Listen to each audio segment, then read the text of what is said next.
welcome to the official Lakes International Comic Art Festival podcast. My name's Ian.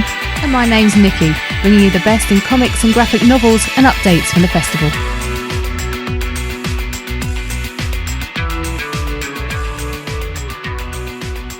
Hello and welcome to the Lakes International Comic Art Festival podcast, episode 44. My name's Ian. And I'm Nikki.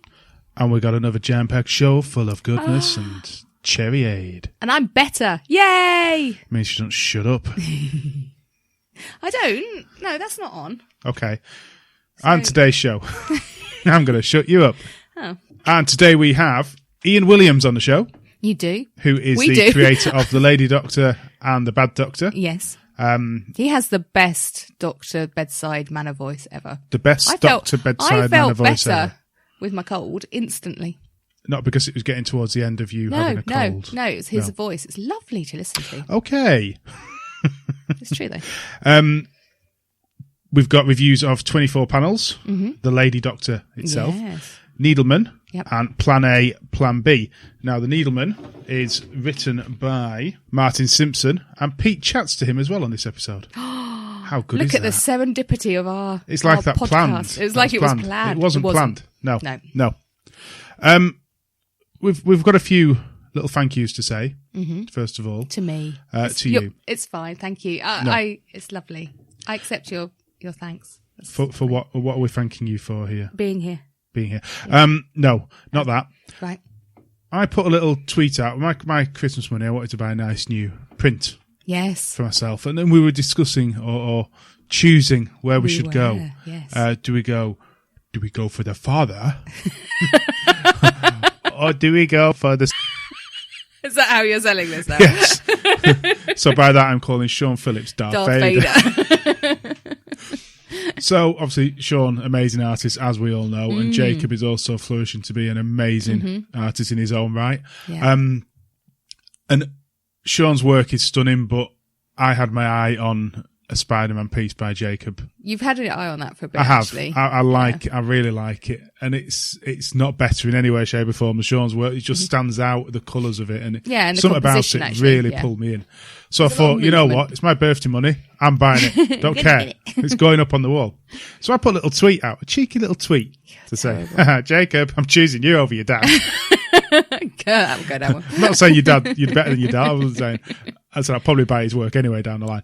And that was a plan, to be fair. You had the eye on his Blade Runner. Yes, I love that piece so much, but it wasn't my birthday money. No. So it turned up. Yeah. Spider-Man print. Gorgeous. Beautiful paper as well, which is always nice to get a print on a nice quality paper. Stuck it up on the wall. Beautiful. Put a little picture up on Twitter. Yeah. And then Jacob responded. Or I can't remember the exact words, but it was, do you like the piece from my dad as well? Yeah. I've never seen you move so fast off the sofa. It was literally, you were there 1 minute and you were across the room in another. What piece? Yeah. So, I looked into the tube that had been sent in, and there was Sean's Blade Runner piece sent to us as a nice little treat. Yes. Which we didn't ask for. I wasn't expecting. I was just messing about. I was teasing the poor guy. Yes, yeah. No, it's lovely. So that's what I wanted to say. Yes. So we got Sean and Jacob's work up on the wall next to Nick's. Yes. Nick Brokenshires as well. Absolutely gorgeous work. So thank you very much to the pair of them. Yes, thank you. But it didn't stop there. We then got another print. We did. I feel so cheeky. Why? Because I cheekily asked for it. No. Didn't I? Oh, we've reviewed Francesco's. Yes. 4 in 1 Naming the Beast. Yeah. And then or even 1 in 4 Naming the Beast. 1 in 4 Naming the Beast. And you placed it as one of your my favourites. Top favourites, which I agree with. Yeah, beautiful. And I think I'd said one of the pages should be a print. Yes. As well. Yeah. You know. And then just randomly out of the blue, he turns up the print of that said piece that we looked at. Yes, where he's looking into the hedge. It's a beautiful, beautiful piece of work. Yes, never expected. Thank you so much. We don't review books to get anything out of, extras out of it. Oh God, no. You know, it's nice to have free copies sent through. That's the best we hope for. Yeah. But no, it's a beautiful piece of work. And I'm ever so chuffed. Yeah, well, it's not up yet, but it will be once we've got the right frame, because it's a bit smaller than the others. Yes, we just get another frame, that's all. It'll be going up as well, so. Yep. Yeah, the walls are looking good at the minute. If anyone wants to give us a bigger house, So I've got more wall space. So we can have more wall space. Or just a gallery. Great. Oh, a gallery, yes. Yeah. So I could just have my own gallery of our work that we've been given and we brought. No, it is absolutely amazing. And I don't know what else you can say. I floated around work that day because it was just so lovely. I was like, oh, it makes it all worthwhile. What, freebies? No, because there was a lovely letter with it. And there was actually. Go on, sort of go to the basics of that. Oh, well, just saying, that the support we give to people and that it really does help keep people going, I suppose, and give them confidence in their work. It's sort of, it makes... I think I explained last time about how important with your work it was to be giving out this information and to tell people about these books that are out there. Yes, yeah. Because it's hard to promote otherwise. It is hard, and it's hard putting... because it's any of these books, it's a bit of you're putting out there. Especially with yours and with his in particular, being about personal issues. So, it's nice to have positive reviews. It makes you feel like you've done something worthwhile. And the letter was just very touching, I found. It was nice. And I'm going to keep the letter when we frame it. We'll pop it in the back of the print because I think it was really lovely, and it made me feel really good as I went around work that day. So thank you. Kickstarter to talk about. Just changing the subject there. Yeah, that was a segue, wasn't it? Fair Spark Books -- Little Hero Comics. I've got another Kickstarter up. They've collected the Gallant and Amos series of comics into one book. So for £15, you can get the full collected set. It's really nice, perfect for kids. Yeah, definitely. Really nice little set. They're only after 850. They've only had a couple of days and they're already halfway. Brilliant. There. So if you're interested in that, and if it's perfect, you've got any kids' birthdays coming up or anything, it's ideal. Oh, absolutely. Ideal. Yeah. So get them into comics. Go and have a nosy over there and grab that. Right. News. Oh, hang on. Here it comes, the soundboard. Can't hear it. News. Sponsored by DownTheTubes.net. Promoting comics on the web since 1998. I don't know what to say. She's completely destroyed my little news segment. Let's do this. Bearing in mind, she can't hear that because she's got no headphones on. Anyway. So I've got the giggles now. News. Aquaman breaks $1 billion. Stop ruining my news. All right, sorry. Titan Magazine DC UK to stop printing comics. And since Christmas, 6 UK comic shops are reported to be closing. You've completely ruined my news segment. I'm sorry. I'm trying to be a professional reporter here. I'm crying. Trying. Give up, I told you. So, Aquaman is the first DC universe movie to break $1 billion. So that's not including the original Batman films, obviously, New Batman, Superman, the original. This is since Superman onwards, Superman Return. No, I can't remember which one it's called. One of them. The latest Superman. Yeah. It's the first one to break $1 billion. You know why? Why? Well, what's the reason you actually want to go and see this film, dear? I just want to see Jason Momoa. And that is why it's done so well. It's because a lot of mothers are suddenly taking their kids to it. And it is being reported that this is one of the reasons that it's done so well, is that women of a certain age have wandered along and they're not just watching it once, they're going back and rewatching that. So it has boosted. So why won't you watch Game of Thrones with me? Season 1. Oh, no, Tar. I mean, it's supposedly it's had mixed reviews, hasn't it? We've not seen it, so we can't. I'd like to see it. My son's seen it, but he won't tell me anything. I don't think it's not up there with some of the top Marvel films, but it sounds like it's a fun romp. Yeah, and I like a fun romp. Yeah, it's certainly not the dark world of DC Batman needed and Superman to do this, that was though. there. Oh, they do. They needed to have a little lighter moment, and I think this is probably fits the bill. It's just sad that they've sort of had to follow on from what Marvel have done as opposed to just create this themselves in advance, because these characters have never been that dark. It's only really Batman who's a dark character. Yes. the rest of them are much more lighter. So why have they not gone down that route? Why have they thought, dark has got to be the way? Superman must be dark. No, Superman doesn't need to be dark. No, he doesn't. But anyway, Batman needs to be dark, and that's it. But what can you do? Well, They've made $1 billion, so we can't really say anything. They seem to know what they're talking about in some ways. Well, they have now, with a more lighter kind of back to a bit of a silly. But again, it's also separate to the universe, although it can link in with that universe. It is I think a standalone movie. They've gone with that standalone, haven't they? Yeah. Well, they've had to back away from the world. Yeah, and the Justice League-y type thing because it didn't do very well. Titan magazines. So it's stopped its DC UK branch printing comics. So currently at the minute they always have done. I remember buying comics with the Batman. They do reprints of the American comics in a UK format. Yeah. Pushed for the UK market, and all the best stories are then put in these comics in a bi-weekly or whatever release schedule monthly. I've just thrown a cat off the table. We did. So they've stopped printing these. Now, it does appear, initially it was just a letter sent out to subscribers to say, done.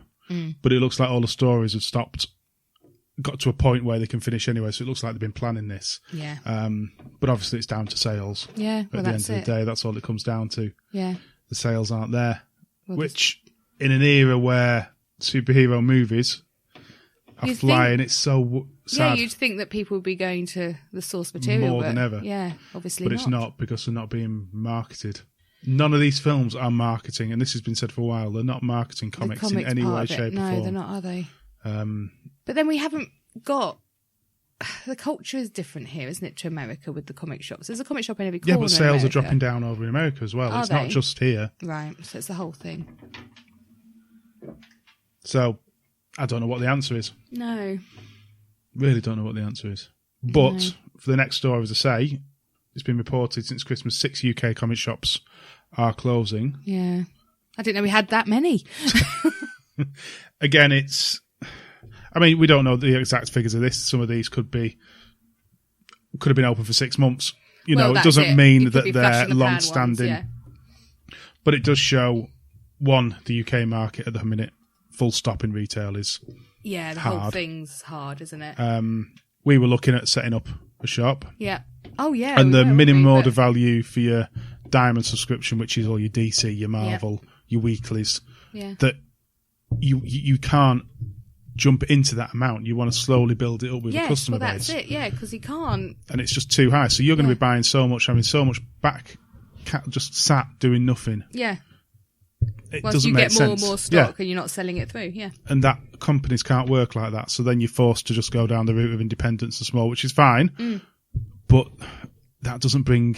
No. Unfortunately, you've got to bring these customers in who are like DC and Marvel and then sell them the other stuff afterwards. Yes, it has to be a lead in. Yeah. It has to be something popular. That's your starting point. So I can understand why. Yeah.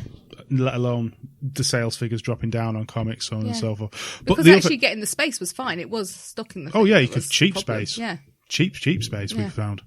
The other issue is how digital is changing it. It really is. And we just treated ourselves to an iPad at last. So we're finally in. We're finally in modern society after our old one broke. But I was just comparing prices to buying your weekly comics. Oh, yeah, you were doing that earlier and telling me, yeah. And Defo Glory, which we've enjoyed, it's 5-issue comics, $2.50 a piece, roughly. You can now buy the collected edition a few months after release for $3.99 digitally. And it's like, do I want to be buying the paper copies, which get just clogged up in the house after you've read them? You can go back and read them. Personally, I've always been a person who enjoys the collected editions anyway, hence Kill Be Killed. We've waited and bought the collected editions. But it just doesn't make, as a consumer, sense.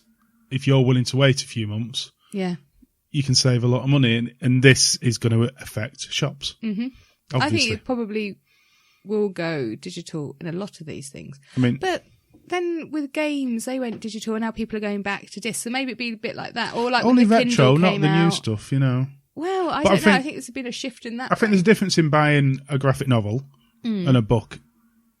in a nice format. You know, you put on your bookshelf. Unless you're a collector, paper comics, they just get put on the side, or you know, it's well, you not need to lose one. It's not as easy to go back to and read over and over again. I think these weeklies are where that's a bread and butter of comic shops, but it's also, and even if you want to go collect, you know, buy them weekly, you can get them digitally. Yeah, which means you don't have to then store them. It's a tough one, isn't it? And it's a changing world. Yes, yeah, and it's who wins, who loses, what's right, what's wrong. I don't know. I mean, I suppose at the end result is whatever happens, it's important that the creators are getting paid their dues. That at the end of the day, that's where it really matters. Whatever avenue you purchase your comics in, as long as those creators are getting their percentage, so whether it be digitally through an authorised shop as opposed to stealing comics, or but there was an issue, and there still is, where people illegally download comics, like they do music true. and so forth. Yeah. You know? So that needs to be tackled as well, though. I don't know how big that is. Well, if things go more that way, then it's going to get a bigger problem, isn't it? But it is, but then again, you've got such good access to them digitally, or a lot of them, not all of them. Yeah. And obviously we've got the other side, which is where shops maybe need to be moving, is the small creators, where they're not going to be published online in the big comic formats and stuff. So people, there is a lack of getting small creator comics, isn't there? We found that. Yeah. Only certain shops. I mean, those certain shops are still backed up by the other comics, but and there's not many that will do that. So it would be good. Maybe that's more of a focus point where they should be aiming for something different. But then you got to get people in, haven't you? You got to get people in the door. To experience, no matter what. That's what Funko Pops are for. Funko Pops bring man girls to the yard. That was me. You can give them comics. Yes, but it's a changing world. We've known that for a long time, and unfortunately, comics have got to move. They've got to with that forward, world. Yeah, like everything, though, isn't it? You've got to. But it's just the retail environment at the minute is just not. Oh, unless you've got the millions of pounds, there's nothing. Yeah, who knows? Who knows what's going to happen? But there will always be those bookshops out there, page 45, OK Comic stuff, that really know the stuff, that are placed in a big city. Yeah. And have got the history behind them to be able to have enough customers coming in, not for those weeklies, but for the books, for the graphic novels, for the signings. Just had Sean Phillips talking about them again, and Jacob doing a signing for Criminal, which has just been released. You know, stuff like that you can't get online. Yeah, that's the focus. That's also where it needs to be. So yes, yeah. So yeah, yeah. Well, it's almost highbrow for us. That was almost. Anyone wants to buy as a shop, then we'll try it. We'll put the small creators in it. If there's no risk, we'll give it a go. Yeah, we'll put the small creator comics in there. Right, let's do some reviews. Okay, so let's do Needleman first of all. First thing to say about Needleman by Martin Simpson is the artwork. Yeah. Before we even look at the story, it is just immense. It really is. I'm trying to see if we've got any blurb for you to read. Unfortunately, there isn't. People, put blurb in your books. Nicky's got nothing to do. Not a blurb? So, oh, man. So Needleman's set in a world... dystopian future. Just mindless slaves. In sepia tones. Working away. And Needleman's there to keep order, essentially to stop creativity, to stop individualism. Yep. You have to be at your post. You cannot, our protagonist in this, she's out of her post for how many seconds before they all start trying to find her? So his role is to do that, and there's multiple of this, but he's the best, essentially. And it follows. Scary. It's more the art and the colours that are the scary side. And his face as well. That's what I mean. He's scary. Saggy, sort of. Yeah. Emaciated. But no idea on the age of him or anything. There's no sort of reference. You can't tell. No. No idea. He looks a bit like the Demon Headmaster. I suppose he does, and it follows the story of him coming across somebody who's putting colours. Yes. Into the world, essentially, and being an artist as such. Yes, down in the sewers. And he's got to deal with that, whether that's right, wrong, what the meaning is. And obviously, this is the first part, I'm guessing, of there's got to be a continuation to this. Yes, because it leaves it open as to what Needleman's state of mind is now. Yes. It's the easiest way of saying it without giving anything away. Is he still the best Needleman, or is he changing his something happened? Attitude and thoughts? But it's the art that really pulls you in. It's very distinctive. It is absolutely stunning, and you could see that being done as animation. I feel certainly with the Needleman character, definitely. And the depths on his face and ooh. So ooh. I believe that is on Comic House as well. So if you fancy a go, I fancy a read of it. Yeah. But I imagine, like with most comics, a printed version. If you really like the art, it really stands out. Yes, yeah, definitely. So hear a bit more about that in the interview with Pete. But it's a stunning book. Next one is 24 panels. Now this, I'm just going to read a bit here because it's facing me and not you. 24 panels is an anthology comic to support the PTSD needs of the survivors of the Grenfell fire, which we know in June 2017 killed 72 people, which is a scary number. It was horrible to think about, isn't it? It's horrible. The whole thing was horrible. The 24 panels anthology will be comprised of 24 stories, each no longer than 24 panels, so some are less, but never more longer than the 24 panels. Half drawn from professional creators who volunteered their time, and half drawn from orphan submissions. It's all about community hope and raising as much money as possible for the cause, for the people who survived and who just need that support. Well, they do, and we shouldn't forget about them. So we can't list all the creators in this because there's just too many to list. So what we're going to do, we're just going to each mention one of the stories that we like. Yes. And give you the creators for that. But the rest of it, you need to go and have a look, obviously, at the comic itself. Purchase the comic. Yes. Support the cause. So the one I chose was called They Say, Words and Letters by Alex DeCampi, art by Rostein and Ted Brandt, and colour by Triona Tree Farrell. I like that one too. You did like that one too. Very cutesy art. Yes. I think is a way to put it. But what I particularly liked about it is it's sort of showing, it's a story showing how our thoughts about individuals are not what they actually are. Perception, that's the word. It just follows a cat, essentially running through the streets, through the tower. I was going to say, it's not the streets. No. Just through a tower block. Giving out what our perceptions would be of these individual people. Yes, without knowing. And then explaining the backstories briefly of why they're there or what they're doing. Yeah. You know, oh, she's not working. No, she is actually working, doing this, that and the other. You know, he's sat on his arse all day. No, he's actually really ill. Yeah. Different things. The art, I think the favourite thing is you've got a 2-page of the block of each individual room. Side on, showing these people doing what they're doing and explaining what they're doing. Well, it shows it with the wall, so you have the perception from outside looking in of what people think, and then they take the wall away, and then you can see in it and the actual truth. Which is clever. It's very clever, and we all do it, don't we? Mm-hmm. We all just look at somebody and say, "Oh, lazy," or they don't do anything. They must be scrounging the system. He's nicking stuff, whatever. Yeah. We all assume these things, even though we're 99% of the time completely and utterly wrong. Mm-hmm. Or if we are right, there's a reason why they're doing whatever they're doing. That's the other way to look at it. Yeah. And whilst not all the stories in here are thought-provoking, some are just straight-up stories, you know, a bit of fun. That one was one of the ones that sort of really pulled it in for me. Yep. What was the one that you were looking at in particular? I see you've brought the page up. I have got it prepared for you. Look at you. I went with A Little Hope by Dilraj Mann, and that one because it's a silent comic. You know, I do love those. And also you're surrounded by all these lovely brightly coloured ones, and this little black and white one just slips in there, and I don't want it to slip past people.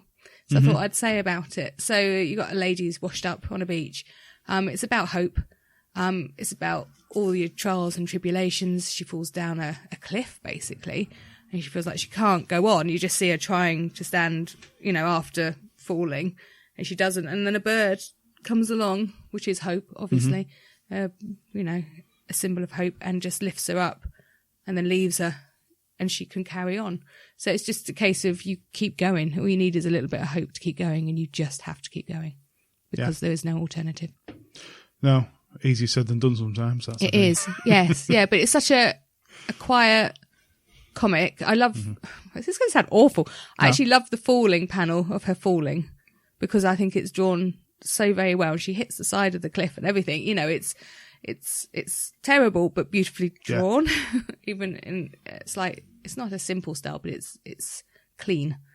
And I think it will slip past people, but I think it's worth looking at again. And because it's a silent comic, it appealed to me. Another one that sort of jumped out just briefly to both of us, which I think you actually missed. The stylisation yes. of this See again, there's me saying don't go past one of these nice little quiet ones, and then I literally did exactly what I told you not to do. Untitled, written by Al Ewing and art by Doug Braithwaite. Yes. Is a simple 2-page sort of piece, but it looks at an AA meeting or something. But there's wine glasses next to everyone, so I was guessing it was an AA meeting. And it sits there with all the people just in individual panels. See, I missed that until you took me back, then I was like, actually, that is really, really clever. And then utilising breaking the panel walls down, or people introducing themselves and the panels disappearing, brings the people all together. Yeah. And it just has to you have to look at it to understand it fully, but it's just clever. Yes, yeah. It's a clever, silent, short piece of artwork that says so much. Yeah.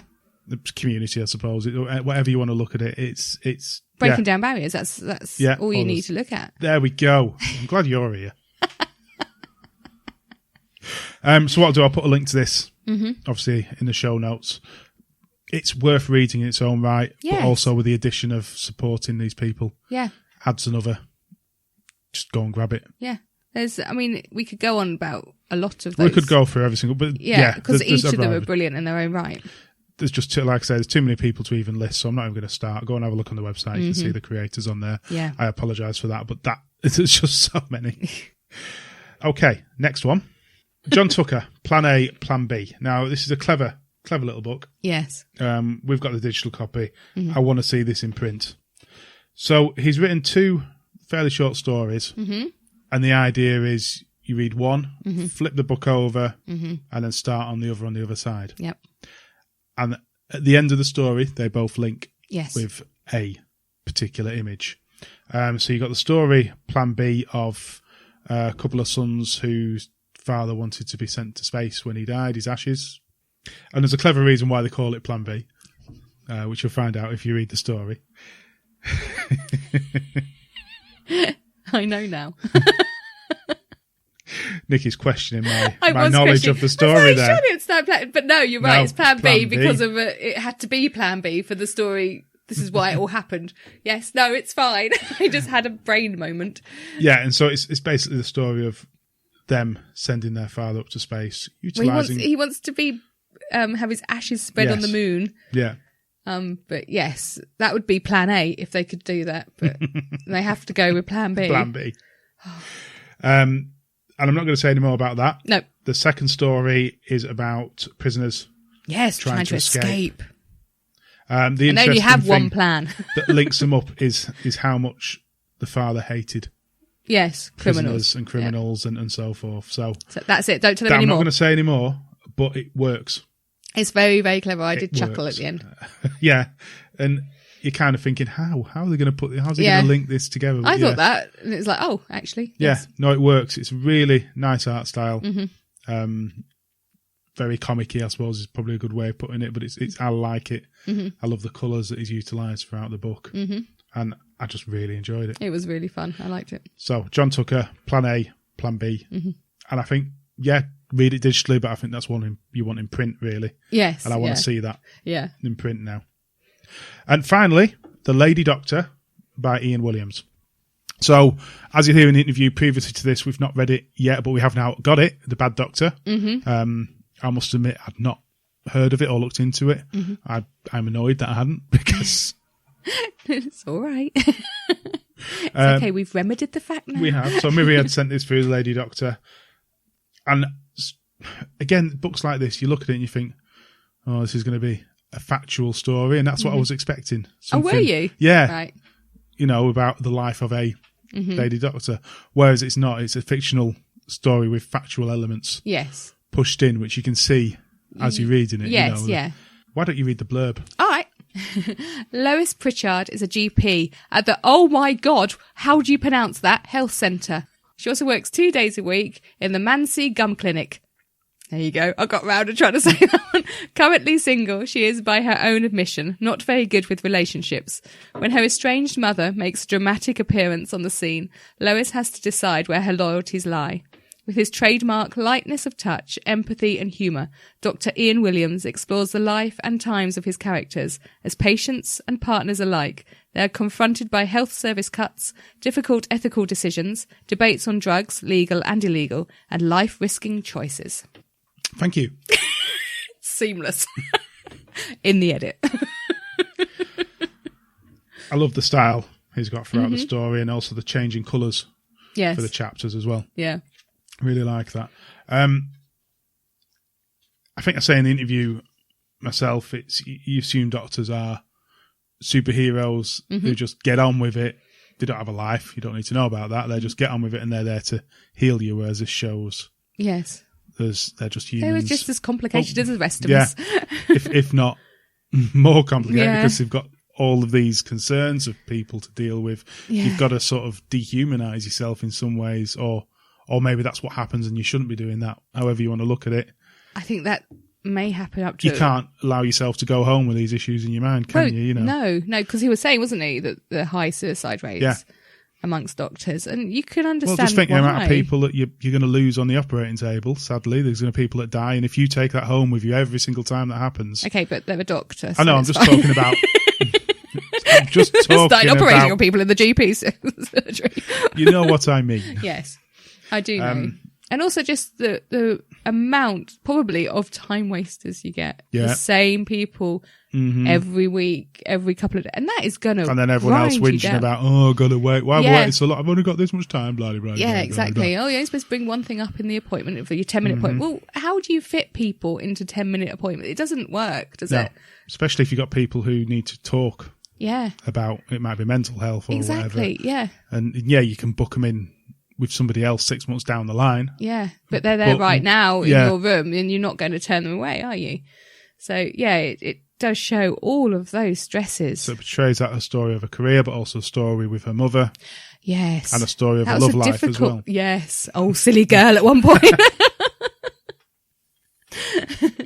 But, the part with her mother, that is a hard read, isn't it? And I really felt sorry for her. So the basic thing is the mother comes back and into her life, needs a transplant. Live. I can't remember which type of transplant. Donor. Is it kidney? Kidney transplant? Is it? Yeah. No, liver. It's the only one that can regenerate, isn't it? So, and it's that choice of mother who she's not seen for years. You've got that love there because she's your mum, but I don't owe her anything, sort of thing. That's but it's your mum. Yeah. And it does show that mental struggle she has. I was going, well, it's my mum. But also, she can link the problems her mum went through with what she sees as a doctor. And it's a really interesting, good read. It is a very good read. I think that's what we're going to get down to. Yeah. You read it and then you gave it to me and I didn't get out. I was late getting out of bed that day. Luckily it was in the holidays. So yes, because I had to read it from cover to cover in one sitting, which is what I did. And check out the Graphic Medicine website as well. Yes. We've got lots of short little strips on there. Yeah, it's definitely a wealth of, it's a pathway into other things to help. No, impressive. So check that out. And as I say, if you're listening to this, you've got another 15 days. I think The Bad Doctor is £2.19 if you buy digitally. Really? So go grab that and then go and get this when it comes out brand new. Yes. End of the month. Oh, yes. When does it come out, Ian? The 31st of January. Get it down in your pre-orders right now. Right. let's have a listen to Mike and Pete ramble and Ian chat about his book as well. Mike's Mutterings. Hello and welcome again to another instalment of Mike's Mutterings. I had a solid plan of something to ramble about this episode, but that was blown out the water when I stumbled on a Twitter announcement, and that really made my day. More on that later, but the announcement did result in me having to sort through my double-stacked comic cabinets until I eventually found an old friend, my collection of the astounding comic series, The Boys. The Boys comes from the warped mind of comic legend Garth Ennis and co-creator artist Darick Robertson. The series was published in 2006 and it ran for 72 issues over the next 6 years, as well as 3 6-issue miniseries that really are essential for the full experience. So what or who are the Boys? The Boys are a secretive CIA-sponsored group of Black Ops specialists tasked with keeping the world's growing population of superpowered heroes in check. They are the answer to the question, who watches the Watchmen? It's set in an alternative 2006 America, where the emergence of superpowered individuals, known as supes, has spawned a cult of celebrity around them. But all is not as it seems with these media-savvy heroes, for with great power comes great excesses. Garth Ennis is a seasoned writer, and it's hard not to be familiar with his work and writing style. I remember him from his UK Crisis and 2000 AD work, but his Punisher and Hitman writing got him mainstream attention, especially stateside. But for most, his series Preacher has to be his defining work. And to put that in context, Ennis himself is on record for saying that The Boys would be his attempt to out-Preacher Preacher. And with co-creator Robertson, I think he succeeds in that. As you would expect, The Boys is one for mature readers only. In BBFC terms, it contains bloody violence, disturbing images, swearing, and scenes of a sexual nature. The first 2 sentences of issue 1 alone drops the F-word and a C-bomb just to get you warmed up. Volume 1, which collects issues 1 to 6, called The Name of the Game, declines to start with a full page listing all the trigger warnings and instead displays a foreword by Simon Pegg himself. So why Simon Pegg? Well, I guess we need to know a bit more about the plot and the cast of The Boys to understand why. The saga starts at a Glasgow fun fair, where Hugh Campbell, aka Wee Huey, the eponymous hero of the story, is courting his true love Robin. The lovers' embrace is interrupted when famous American superhero A-Train of the leading super team, the Seven, soars out of the sky at Mach 3 in pursuit of a villain. An ill-judged super punch powers the villain into a brick wall. Unfortunately, poor Robin was on the intercept course and is now promptly smeared between brick and supervillain, leaving poor Huey in a state of shock and disbelief. This is exacerbated when A-Train disregards the collateral damage he caused and simply flies back to America. A mourning Huey is soon visited by Butcher, ex-Royal Marine Commando and head of covert CIA group The Boys. Butcher believes that Huey's personal loss and disgust at the actions of the supes would be a good motivation for him joining The Boys. And so begins a quite extraordinary tale of celebrity excess, corporate America, media lies, superhero tropes, sexual compulsion, and extreme violence. Soon after we meet the rest of the crew. Butcher is the leader, hard as nails with the demeanour of a bother-booted football hooligan, complete with his bulldog terror. Mother's Milk, or MM for short, is the solid heart of the team, as well as the brains tactically. The muscle comes in the form of mentally unstable The Frenchman and young goth assassin The Female, both of whom excel in unbridled and imaginative violence. But it's Wee Huey that is the centre point of the story, and the thing about Wee Huey is that, well, basically, he's Simon Pegg.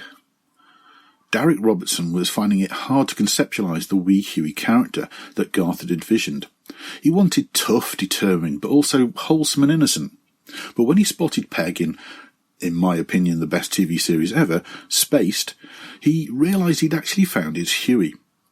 Only he neglected to actually tell Simon Pegg that he'd become the main character of what would become a hugely successful and regarded comic series. The foreword by Simon explains the whole story, and it's well worth the read. Through Huey's eyes, we begin to see the depravity, the excesses, the narcissism, and the nefarious motivations of the new breed of so-called superheroes. The boys try to keep them in check through surveillance, blackmail, false incrimination, and then eventually through brutality, torture, and murder. This is all thanks to the super strength boosting they get from Compound V, which allows them to go toe-to-toe with godlike powered super beings. The depravity of the Supes is revealed in greater and more shocking detail, whilst the huge corporation of Voight America, who is behind Compound V, is revealed to be behind a far-reaching government-shattering conspiracy. Ennis and Robertson never fail to keep the story moving along. The pace is great, and the shock value increases with intensity as you go through the series. While we start with Wee Huey's origin story, we do eventually get to the complete background on the rest of the boys through some truly unique and crazy stories, some printed as miniseries that ran parallel to the main comic. Some of these will never leave you, I promise you. The boys never shies away from tackling big issues head on. From corporate lobbying of government, big pharma, homophobia, sexism inherent in female superhero creation, public media responses to things like 9/11 scale events even. They've created an entire believable world of superhero teams, but with very obvious Marvel and DC comparisons. So much so that DC labelled Wildstorm published only the first 6 issues of The Boys before they were offloaded onto Dynamite because of the dark and hypercritical view of the superhero genre that was being portrayed. And despite its theme, The Boys' artwork is very un-superhero in its look and feel. This was a decision from Robertson that I think really brings to life the true horror of the impact of collateral damage from a superpowered battle. Later on in the series, Robertson passes artist duties to the likes of John McCree, John Higgins, Peter Snellberg, and the late great Carlos Esquerras even, before returning for the final issue. The lettering of Greg Thompson, Simon Boland, and Tony Avina's inks as well are consistently great throughout. And the series has been a big influence for me. I think it's a masterclass in writing. Over a very long story arc, Ennis manages to make the intermittent reveals and step changes feel like a well-planned progression that's not just a one-upmanship for shock value. Although nominated several times for the likes of Eisner and Scream Awards, it never actually managed to bag one. And it never really got the respect it deserved, I felt. It had a really good reception and a very loyal following too, so much so that back in October 2013, Seth Rogen began pitching a TV series based around it to various networks and producers. At that point, Columbia Pictures had already optioned The Boys for a film and subsequently dropped it, and that kind of killed off any chance of a big screen version. But the idea of a TV series where characters and story arcs would have more time to grow and breathe, I think appealed to fans even more. So that brings us to the Twitter announcement that caused this whole trip down memory lane for me, and the loss of an entire weekend trying to reread the whole saga. I only got halfway through, by the way. Well, it came from Darick Robertson himself and was retweeted from back in October. Somehow I'd completely missed the news from the New York Comic Convention that the cast of The Boys was announced. Simon Pegg himself was there to announce that he would be starring as Huey's dad. Yeah, well, that does kind of make sense given ages now, but it's awesome news all the same just to have his participation. The casting of Carl Urban as Billy Butcher is interesting. I love Urban as Dredd, actually in pretty much anything he's in, but I feel this may mean that they're kind of slowly removing more of the British elements from The Boys. I know it's going to be very different. It has to be for TV, but the signs are that it will be for a reimagining of The Boys rather than following the comic. I've no idea how I missed all this, but at the end of the day, it meant that I managed to reacquaint myself with what feels like an old friend. I highly recommend The Boys, and I highly recommend reading it before any TV series comes out. Till next time.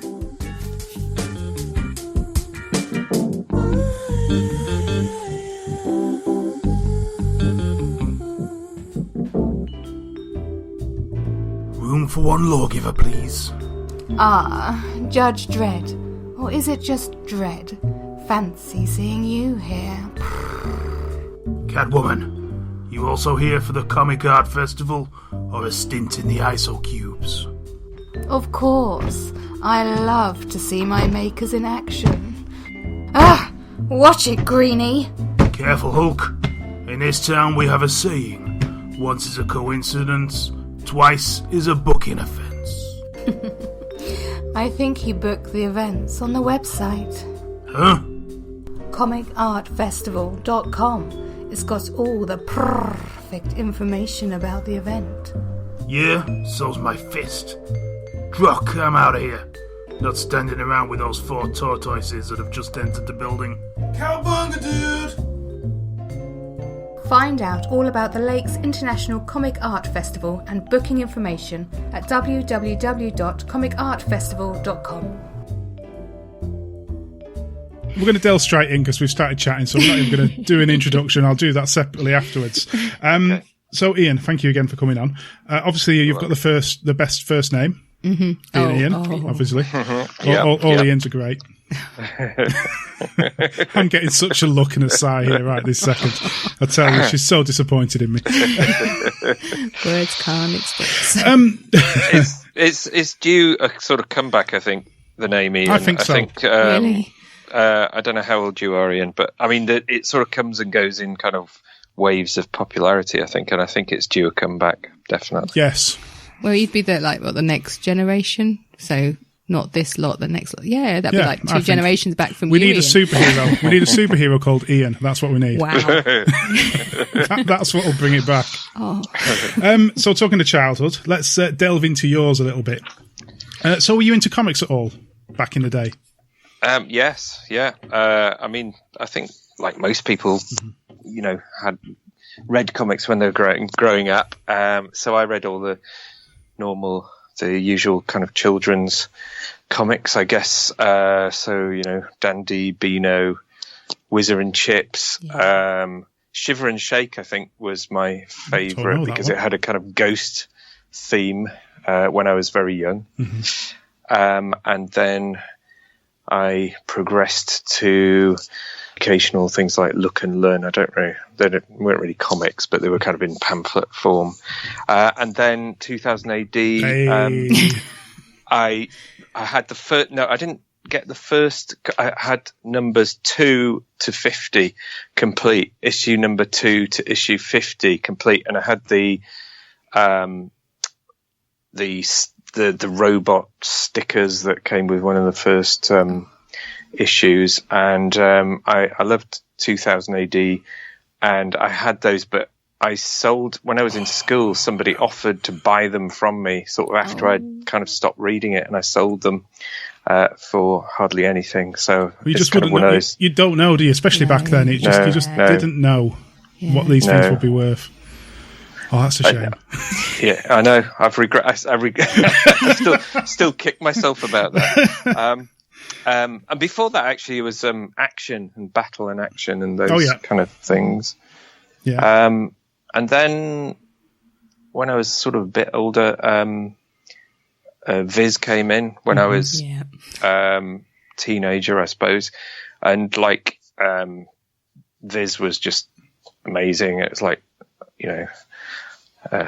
nothing sort of seen before. Well, or it sort of was like things you'd seen before, but in a really kind of adult and puerile way. So I was into Viz, and then I'm just talking now. Do you want to? No, it's quite. No, we're happy to listen.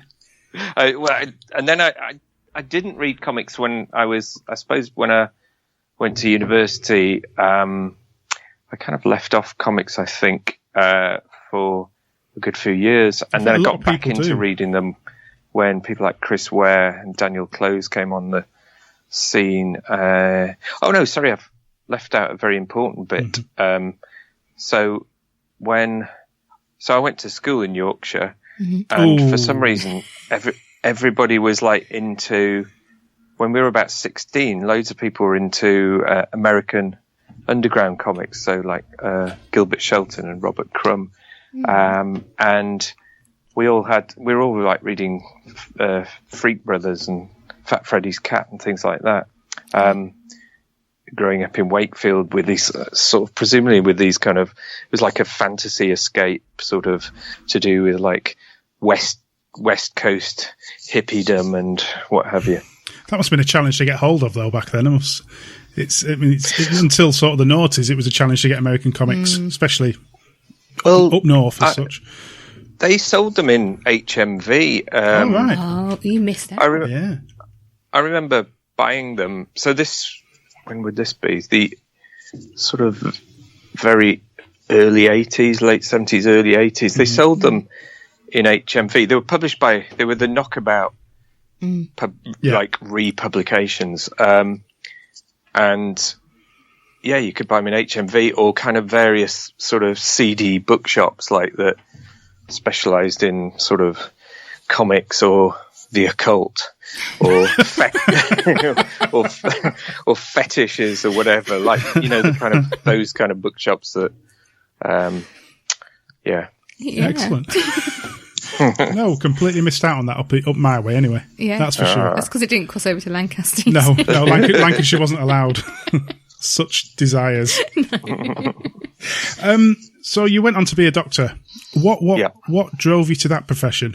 And I say drove because from the outside world, it looks like a lot of work, a lot of hard work. Yeah. But I can understand the benefit, even though the pleasure you can get from it as well. So what was it that led you that way? I think I was idealistic, and so I was into art in school, but I ended up studying sciences for A level, and I had a social conscience, if you like, and sort of was quite political and sort of slightly idealistic, and I think I saw studying medicine as a kind of noble thing to do, if you like. So I had, the idea that it was a good thing to do to try and help people, but also equally, I was influenced by, TV programs like Doctor in the House, or those kind of, the one with Robin Nedwell, which I forget, Doctor on the Go or something, where it was about medical students having parties all the time and sort of like living in a house with a kind of skeleton sitting in the corner and drinking and having like loads of wild parties. So I kind of equally that was quite an attraction for me as well. Did it live up to the dream? It did. Oh, Yeah. Well, it lived up to the latter dream. It lived up to the kind of partying dream. Yeah. Certainly. And I nearly got kicked out after the second year, actually, for basically staying out all the time and not going to lectures. And then I kind of scraped through and knuckled down. And then, it was a lot of work. But I don't think we can imagine. It's been interesting. Yeah. I don't think we can imagine the amount of work. I mean, you can see, and again, we watch TV programs, and that's our idea, I suppose, of what it's like in that world. But you just can't imagine what it's like. It was a lot of work at university to pass exams and things, but the real work began once you qualified. So you were a junior doctor, and one day you're a medical student, the next day you're a junior doctor, and we were just dropped in at the deep end. And like the first day, you were dealing with everything. And in those days, nowadays, hospital medicine is very much consultant led. So the kind of people at the front line, really. I mean, obviously, junior doctors and middle grade doctors still doing loads of work, but the consultants, the specialists, are much more present than they were in our days. In our days, it was the junior doctors did all the work, and the consultant came around once a week to give a bit of advice. But we were, dealing with kind of full-on emergencies right from day one and working crazy hours. We used to work when we were doing a weekend shift. We used to come in on a Saturday morning, work all the way through Saturday night, through Sunday night, through Monday, and then you were officially off at 5 o'clock on a Monday. Although, you had so much work to do, often you didn't get away till about 7, but you did that block as one shift. And, with potentially no sleep at all. And it was just... And lives to save. Yeah. Which is a scary thing, let's be honest. I know. No, it wasn't ideal. It wasn't ideal at all. But people seem to do it. That's the thing, that people were doing it and they were successful at it, which are... Yeah. It's scary, isn't it? It's amazing. It's amazing what the body can do when you're focused, I suppose. Yeah. What's quite impressive, though, is then you continued your studies in medical humanities, is that right? Yeah, well, I was sort of always still into drawing and painting, and after medical school, I started to do lots more painting and started to exhibit these paintings, put them into kind of art exhibitions and things, and then I sort of built up a parallel career, if you like, as a painter and printmaker, and I went and did a postgraduate certificate. It was in fine art, and got really into printmaking particularly. And then I was wondering whether to do an MA in fine art, but I felt sort of like I was split between medicine and art, and there was a problem with the language. I felt like when I was a doctor, I was speaking one language, which is very sort of technical and pragmatic, and when I was being an artist, I was speaking another language, the language of fine art, which I found very problematic and difficult. And I don't know why I felt a need to reconcile these two sides of me. But around about that time, I discovered this discipline called medical humanities, which can be defined in various ways, but the way I see it is it's looking at healthcare through the eyes or the viewpoint, if you like, of the arts and humanities. And I went and did an MA in that instead. Okay. And that led to you creating graphic medicine, is that right? Was it all involved? Yeah. Yes. So I had to write a dissertation for the MA, and I was wondering what to write about, and I thought I would end up writing about, some kind of sort of medical fine art. But I'd got back into reading, graphic novels more than comics, really. So, as I mentioned before, Chris Ware,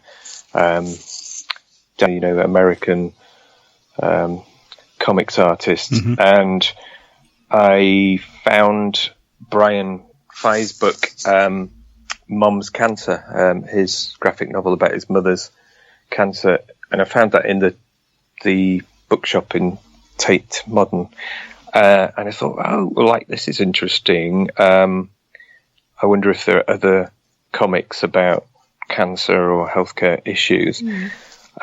So I started to look, and the more I looked, the more I found. It was about the same time as Cancer Vixen came out, and there seemed there were earlier examples like Harvey Pieker's Our Cancer Year, and I started to look, and I found more and more comics about cancer, about mental health, about various medical conditions. So I wrote a dissertation on medical narrative in comics and graphic novels, and I called the dissertation Graphic Medicine. And around the same time, I set up the website, graphicmedicine.org. What were you hoping to get from the website? Was it more just for yourself, or were you trying to portray the world of graphic medicine, I suppose? Well, I think initially it was a sort of procrastination device to avoid having to sit down and write the dissertation, because I set it up before I actually wrote the thing. I was just like voraciously reading all these graphic novels, anything that I could find that fitted the theme, the healthcare theme, within comics. So I was like reading them all. I had loads of making notes on them, and I looked online to see if there was anything similar. I couldn't find much academic work. There were some papers. There were about medical narrative in graphic novels. There was papers by Hilary Chute and Jared Gardner and Susan Squire, and I now know all those people. Yeah.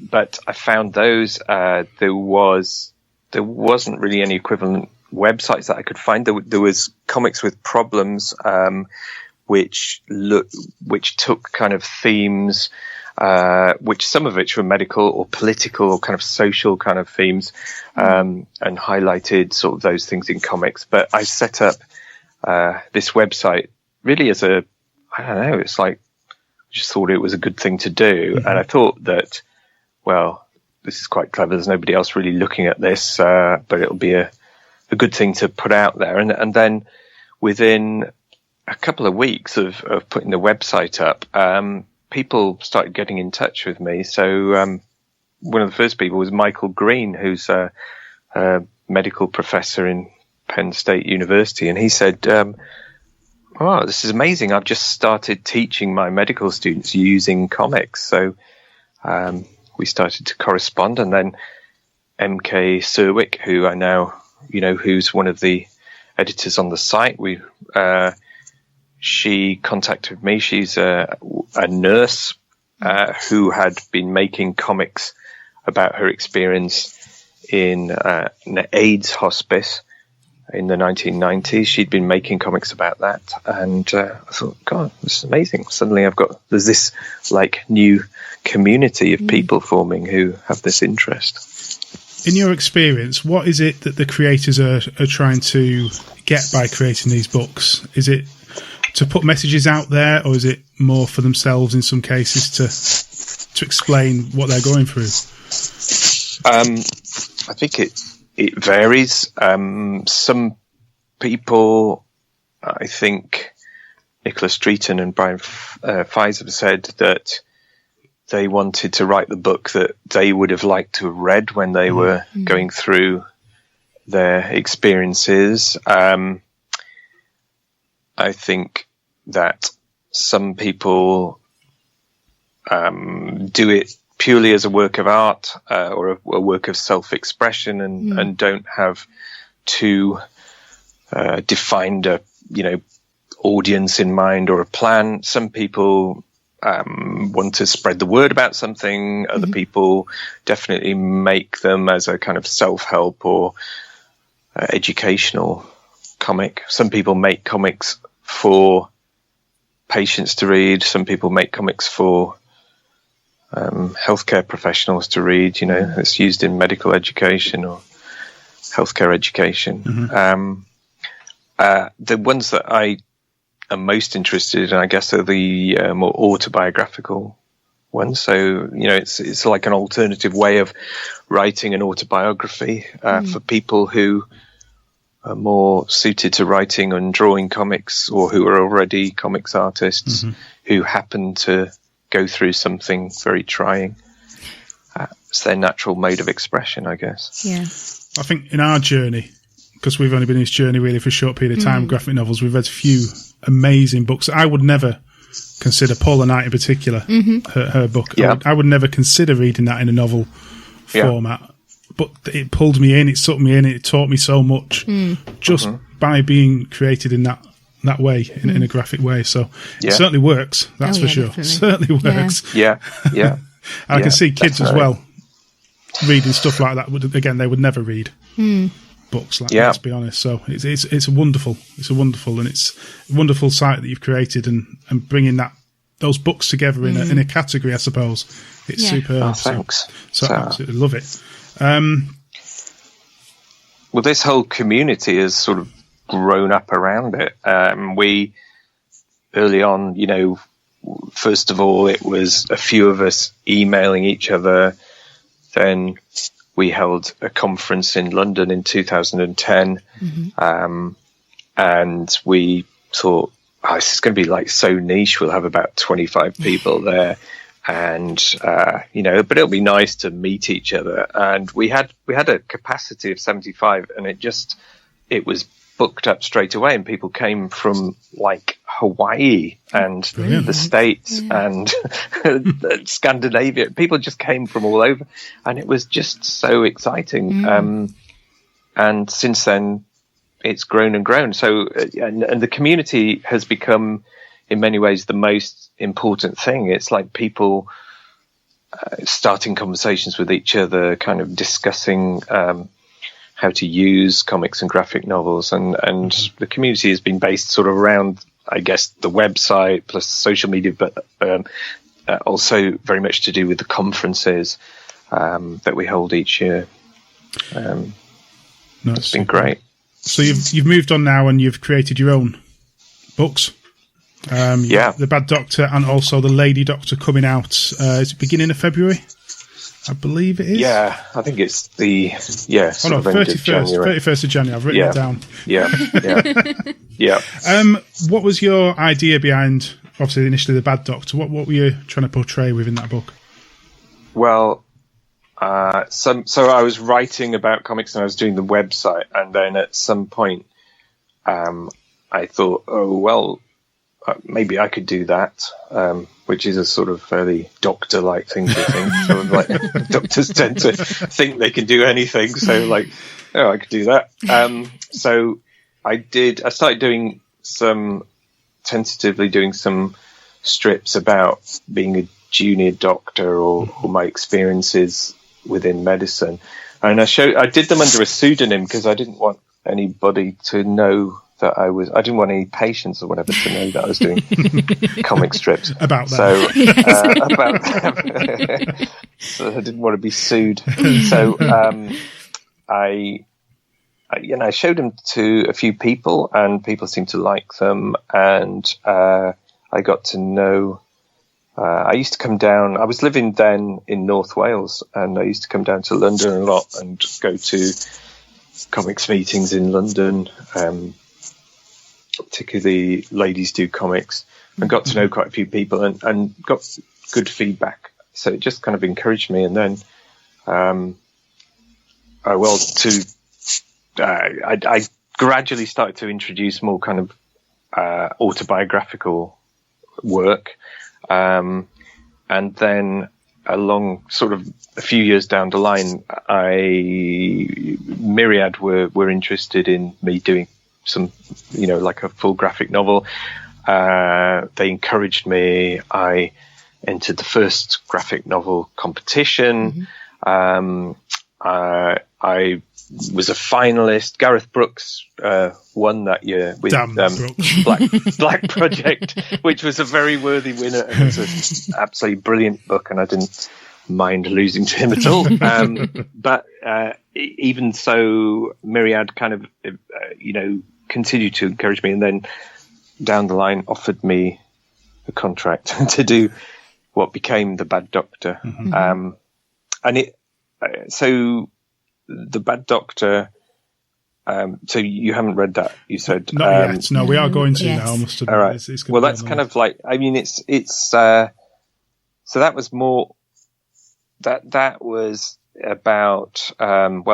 The elevator pitch is about general practice, obsessive compulsive disorder, heavy metal, and cycling. So, and that was semi-autobiographical in the character is not really me, and the story isn't exactly, it's not my story. It's a kind of fictionalized story, but a lot of his experiences to do with medicine and to do with obsessive compulsive disorder were mine, as in from being a sort of my kind of mid-teens into my kind of mid-20s, probably I had quite debilitating obsessive compulsive disorder, but I kind of hid it and just sort of carried on trying to hide it and getting on with the doctoring.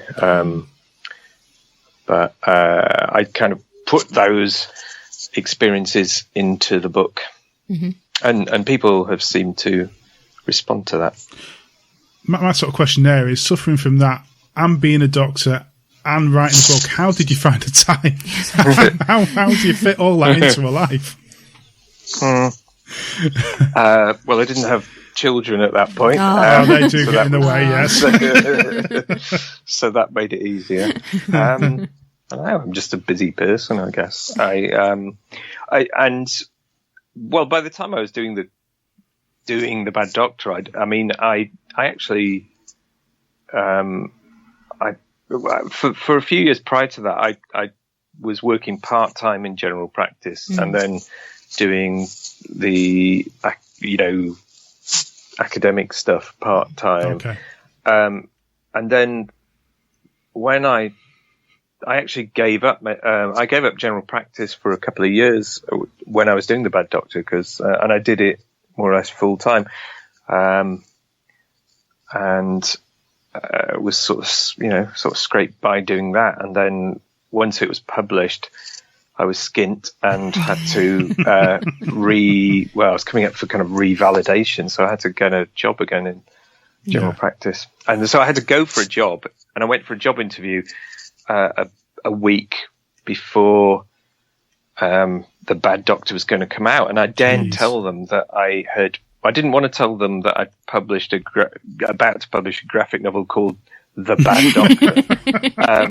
And so I was in an interview, and they were going like, well, so what have you been doing for the past couple of years then? You haven't been in general practice, what have you been doing? So I was like, this and that, just like, whatever. But miraculously I got given this job. So went back into, I work part-time. I work 2 days a week as a doctor now. So that's allowed you the time then to continue with the Lady Doctor. Yeah. So explain the base story then behind this one.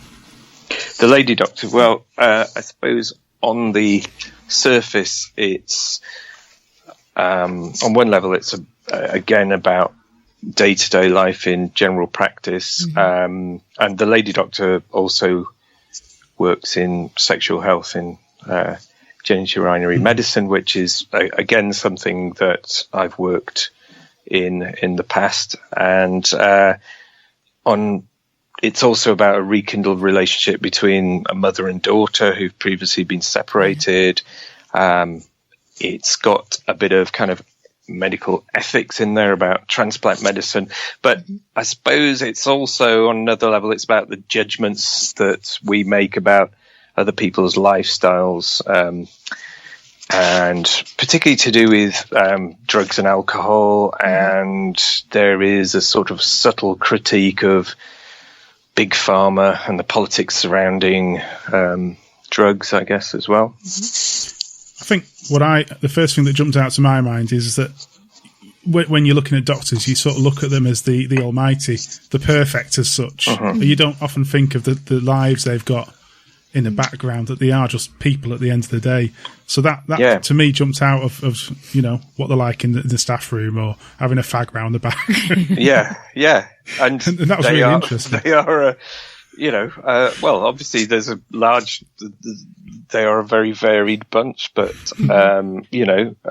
there's certainly a lot of drama that goes on, behind the sort of, the sort of front end, if you like, of medicine. There's both at work and, obviously people have complicated lives, and,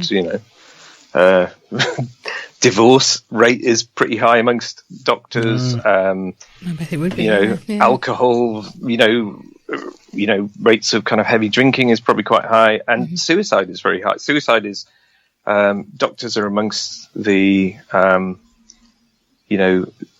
professions with the highest rate of suicide, alongside, I think it's like doctors, dentists, and farmers, because doctors and dentists have got access to drugs and farmers have got access to shotguns. So it's kind of like those well, no, that's statistically true. And so, they are real people. They're under pressure, and there's high.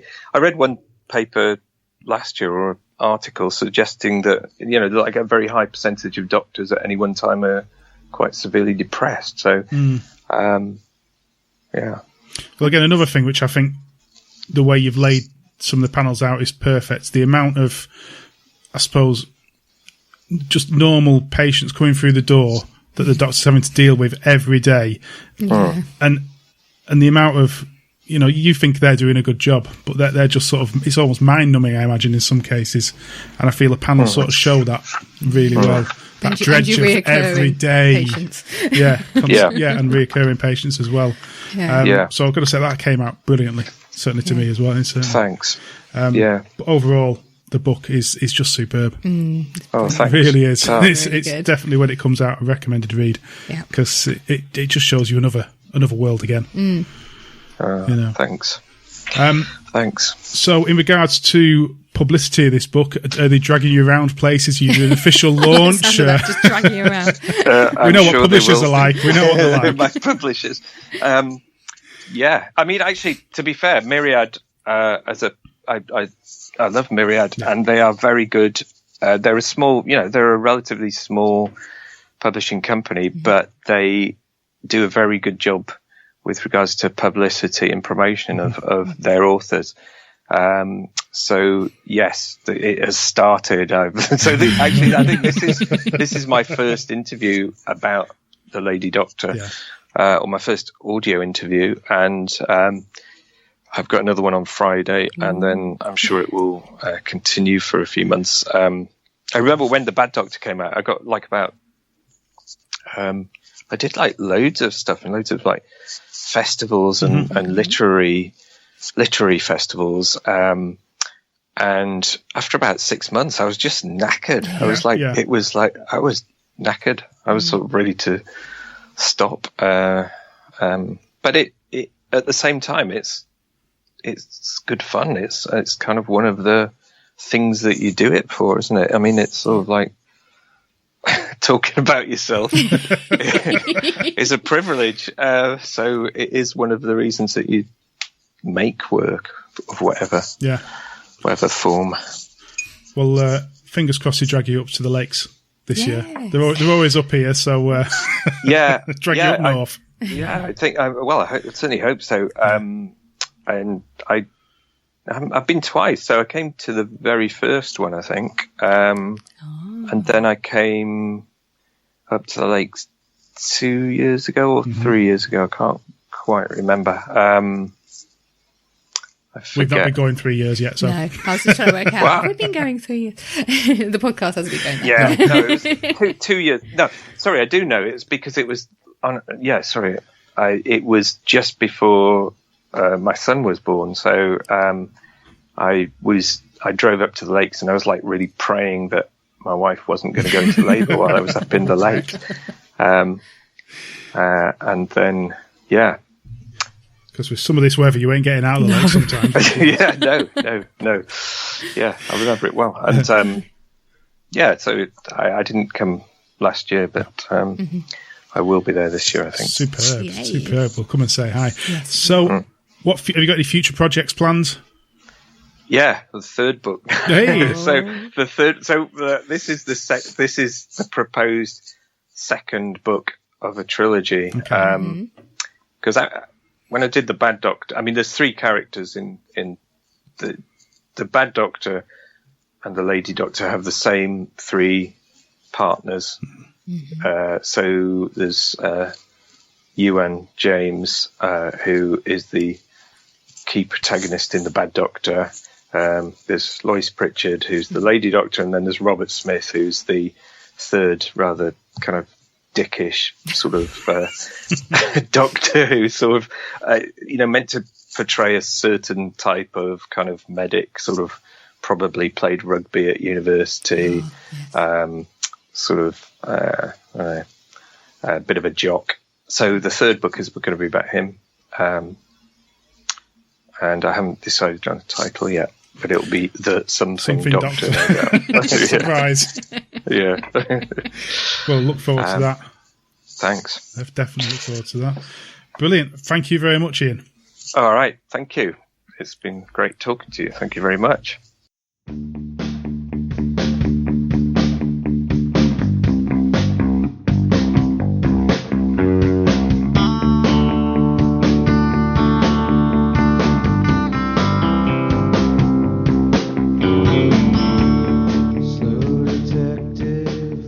How do? Welcome to Breakdowns, the comic art section of the podcast. I'm Pete Taylor. I'm a small press comics creator and illustrator.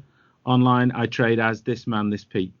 It's a new year, time to shake up this section a little and double up on the comic art yakking. I'll be getting some contemporary comic artists on to chat about their favourite creators and also their current projects. First in the hot seat is Needleman creator Martin Simpson. Hey Martin, thanks for coming on. Hey Pete, how you doing? Thank you very much for having me. Good, thanks. Now, last time we saw each other was the Lakes Festival, which was your first visit. So, how did that go? It was very wet, wasn't it? There was Storm Callum was happening. I remember. Yeah, that was an understatement, wasn't it? Yeah. No, it was brilliant. You know, it was. I know I'm on the Lakes podcast and everything, but it was the best convention I've ever been to. I've been to the Thought Bubble maybe 4 times before. But I felt more part of the scene, if you see what I mean, after being in the Lakes Festival. Just one visit to the Lakes Festival, I met more people. Felt more accepted into the sort of indie scene than 4 visits to the Thought Bubble. I think because the Thought Bubble was bigger, it can't be as personal, and you just can't. You seem to be table locked a lot more in the conventions. Whereas in the Lakes, you know, you could really have a good chat and meet people, and it was great for that, you know. And sales were good too. I mean, sales were great. But yeah, I think, you know, having that sort of central place that's very small press orientated in the Lakes, in the Clock Tower. Yeah. You know, and the rooms feel small and personal compared to, like you say, this vast expanse of tables in Thought Bubble. It gets a bit overwhelming for visitors there, I think, sometimes. Yes, I think it definitely. And free tea and coffee and fruit. Fruit and biscuits. Didn't see that coming. That was good. Now, so are you still a regular comics reader as well as creating? Yeah. I mean, I'm not the sort of guy that goes every Wednesday and buys monthlies, but I always keep. I mean, I love comics. I'm fascinated by comics. I've been ever since I could remember, and I still keep my hand in. Yeah, definitely. So, what was your first introduction to comics? Do you remember? My uncle Howard was a huge comic book collector, and when I was a little bean, I used to go down to his house, and he'd show me his comic collection, and it was right in an amazing period of comics. The first, aside from the Beano, the first comic I remember seeing properly was the cover to Dark Knight Returns issue 1. Really? The lightning bolt, the silhouette. And yeah. It just blew my tiny little mind. I'd never seen anything like it in that square format and just everything about it. Watchmen was either at the same time or close behind, and I just started buying comics from there. And what an era, you know, Batman Year One, The Killing Joke followed shortly afterwards, all that. And I never really looked back from that, you know. Yeah, that was, I mean, that was the time when I suppose comics got their first taste of decent publicity, where they were talked about in, you know, newspapers. Okay, it was in the crash bang pow headlines, but they were still getting talked about outside of, you know, the small community that had previously, you know, championed them. So fanzines and such, they were getting some proper attention in that time, weren't they? Yes, I always remember it's some sort of Sunday magazine. When I was a little kid, Dark Knight Returns being on the cover to something like the You magazine, something that my parents bought, you know, like a broad, you know, like a Sunday paper, and there was Dark Knight Returns on the cover of a mainstream magazine, and just thinking, you know, just somehow that was amazing to me for some reason. Yeah. Well, I mean, it was something, you know, that you recognised on something that was always a bit more grown up, wasn't it? That you thought, well, you didn't have a place on. Brilliant. So have you got any favourites at the moment that you've bought recently? Anything? The last couple of things, the last couple of things I've bought. That's an interesting one. Batman White Knight by Sean Murphy. Okay. I'm a big, as I have already mentioned, Dark Knight Returns, Batman Year One, Killing Joke. This kind of was my in into comics, really. Yeah. And great in, because all the best creators worked on Batman, still do, really. Yeah. And this White Knight is me keeping my hand into sort of modern Batman. And I love the art style of it. There's this really nice sort of, it's a very cool style, is Sean Murphy. It's like a really sketchy, cool, his design of Batman is like the best in years. Yeah. It's standout, isn't it? Yeah. And his Batmobile's awesome. Absolutely. Yeah, the Batman, I mean, all his cars and, his technical drawing side of stuff is spot on, and yet still remains sketchy. There's this really easy on the eye sketchiness to his work. So, I know. Now, I'm not going to say the story. For me personally, the story starts out really interestingly and promisingly, and then sort of descends into Fast and the Furious meets Batman, which is a bit weird for me. He's a big car guy, I think, is Sean Murphy. It really comes through. He obviously loves his cars, because it sort of becomes a weird sort of endless car chase kind of at the end. But it becomes quite chaotic, doesn't it? I know. I couldn't. But still, it looks fantastic. Looks amazing. Yeah, and there's some lovely storytelling as well in it, and some, it's really compelling. I couldn't stop reading it. You have to read it in one go, really. So it was great. Pulls you along. Have you read Joe the Barbarian? No, I haven't. No. I think that's where I first came across Sean Murphy's art. It's written by Grant Morrison. I think it's a Vertigo. Oh, really? I've heard of Punk Rock Jesus he did before. Yeah, I haven't read Punk Rock Jesus. No, I've heard of it, and I've seen a few bits from it. But yet, Joe the Barbarian, it's I'm writing like that down. An ordinary kid who finds himself pulled into it's a little bit of a darker Toy Story, I suppose. He gets pulled into another dimension where his toys are alive. Yeah. But it fits his style perfectly. It's quite dark, but it's really, really good. I haven't read that for a while, but I remember it was a standout art style even back then. He's got something that really pulls you in. You get the feeling as well that he's one of these really annoying artists, that his style is effortless, and it's like it's like his handwriting. Do you know what I mean? Yeah. And it's quick. It looks quick. It looks like you could just go and it's done. Yeah, I know, because there's a lot of artists that work. There's a lot that work on really sketchy pencils and put a lot of detail in on the inks. And I get the feeling I've not seen him do any, but from the look of the inks. Yeah, I've seen some of his process, and exactly right. That's what he does. Yeah, it's very, very. His pencils are really almost like thumbnail-y, and then actually goes in afterwards and works, babe. You're right. That is annoying. The other thing I read recently is one of the best books I've read in many, many years. It's a no-brow book. It's called Kingdom by John McNaught. Have you heard of that? No. Kingdom. I've seen the cover. Yeah, is it no-brow? It is. It's a no-brow book. Yeah, it looks amazing. Yeah.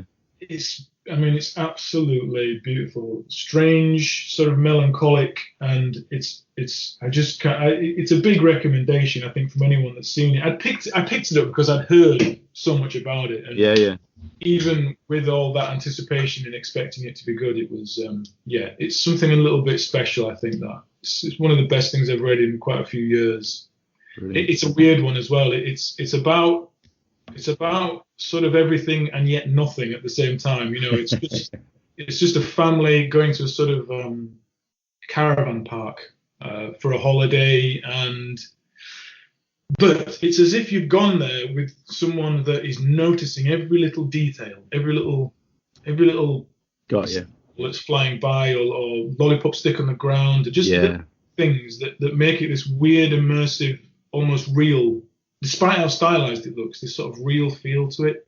Yeah, it's just great. It's just great, and it also says things. There's different undercurrents of death and mortality, and definitely it's something about technology in the modern world. I felt like the way that social media and being lost in our phones stops us communicating with each other. There's things like that in it as well. It really is great. Brilliant. Yeah. Brilliant. Awesome couple of recommendations there. Yeah. So let's move on to your spotlight artist. Who have you chosen to talk about? I have chosen something a bit unusual, I hope. It's a French comic book artist and writer called Nicolas de Crécy. Cool. Now, I hadn't heard of this guy till you mentioned him online. I think there was a round of one of those round robin poster comic cover on Twitter, wasn't there? That's right. Yeah. And you posted the cover to the book that I managed to pick up, Falagato. That's right. And so can you give us a bit of a background on him? Do you know? Yeah, sure. I mean, because I don't know anything. I've read the book. I've got one example. Well, I've looked up at a couple of examples of his work, but I don't know anything about him and his background. Well, the most interesting thing to say about him is, have you heard of a film called The Belleville Rendezvous? Oh, yeah. Yeah, I've got a copy of that. That's right. It was Oscar nominated at the time. Yeah. Basically, that's de Crécy's style, that film. He worked with the animator. The animator to that film and the director and the creator of that film is a French animator called Sylvain Charmet. And Sylvain Charmet and Nicolas de Crécy used to work together to make graphic novels back in the day. And then they worked together to do a short film called The Old Lady and the Pigeons, which is really worth a watch, something you can see on YouTube. And they worked together on that, and then something strange happened where Sylvain Charmet went on to make Belleville Rendezvous. Right. Didn't involve Nicolas de Crécy anymore. And he kept his style, if you see what I mean. Because it is just literally, you can take panels from that film and compare it to books that he's written and drawn, and it's absolutely, like for like. Take it. So obviously, these two guys are not happy. Let's just say Nicolas de Crécy has no good things to say about Sylvain Charmet. They won't be going on a family holiday together. No. There's a lot of it seems like they're not obvious, and you can imagine why, because it really does look like. I don't want to get sued here or anything, but it does look a bit out of order, to be honest. Yeah. But to someone that doesn't know who Nicolas de Crécy is, they've probably heard of Belleville Rendezvous. And if you can imagine that, if the dear listener can imagine that style, then that's the style. It's this sort of, how would you describe it, Pete? Do you know what I came up with as I was reading it? Because there are different points where, and there are different styles across the story. So you start with, a director and a town that might or might not at first be having a festival. And then as it takes place, the story will move to an opera and a dream. And you will get slightly different styles that were reminiscent of different artists at different times. Yeah. But overall, it's incredibly detailed. It's incredibly grotesque. Really most of it. I mean, it is detail ridden. Yeah, the detail is incredible. It really is. It's a slow read because of that. It isn't a book that it's quite short, really, isn't it? As well, it's only about 64 pages. Yeah, it's very short. But you don't rush through it because of the detail and the characters. The character designs are amazing. But after I'd finished, the two names that I couldn't stop thinking about were I thought it was a mix of Sergio Aragonés mixed with Richard Corbin. Oh right, yeah, I can see that. Because you have got this, elastic cartooning and mass of people that I associate with Sergio Aragonés. You get some real cartoon elements where people are literally kicked out of a window. Yes. That happened, or literally picked up physically and thrown out of a window. So you got this mad physical comedy violence. Yeah, but they're also they're also grotesque that I couldn't get Richard Corbin out of my brain. I'm looking now at a scene where a guy is hung up on a coat hanger and then is killed by having a playing dart thrown into his forehead. Well, I think, do you know what? I think that's his mum. Yes, that's right. Yeah. That's the opera singer's mum. And there's a few bits like that. I did have to go back because I wasn't sure who was who, because they're all so sort of awful looking at some points. But I loved it. It's a real. I suppose it's a bit of a folk story come fairy tale almost. Yeah, it is. It reminds me of all kinds of. I mean, there's a book called The Master and Margarita. I don't know if you've ever heard of that book, where it's a book about Satan visiting Russia, and there's lots of. There's a sort of. It feels like it might have been slightly influenced by that book. Yeah. But it's crackers. Like you say, it's like nothing you've quite seen before. It's really surreal. But it's the artwork. It's the way it's lit as well. If you look at the way it's lit, it's beautifully lit. It's cinematic. Yeah. And colour, and it's a very limited palette colour-wise, isn't it? It does change, but essentially for most of the book, you're limited to a kind of turquoise, red, and touches of sort of gold, really, for most of the book. And the mix of those three colours changes across. It does. And sometimes it's a limited palette in a sort of bluey grey, but then there'll be one character that's bright red or something. Yeah. There's a lot of that sort of thing going on as well. Yeah, there is this.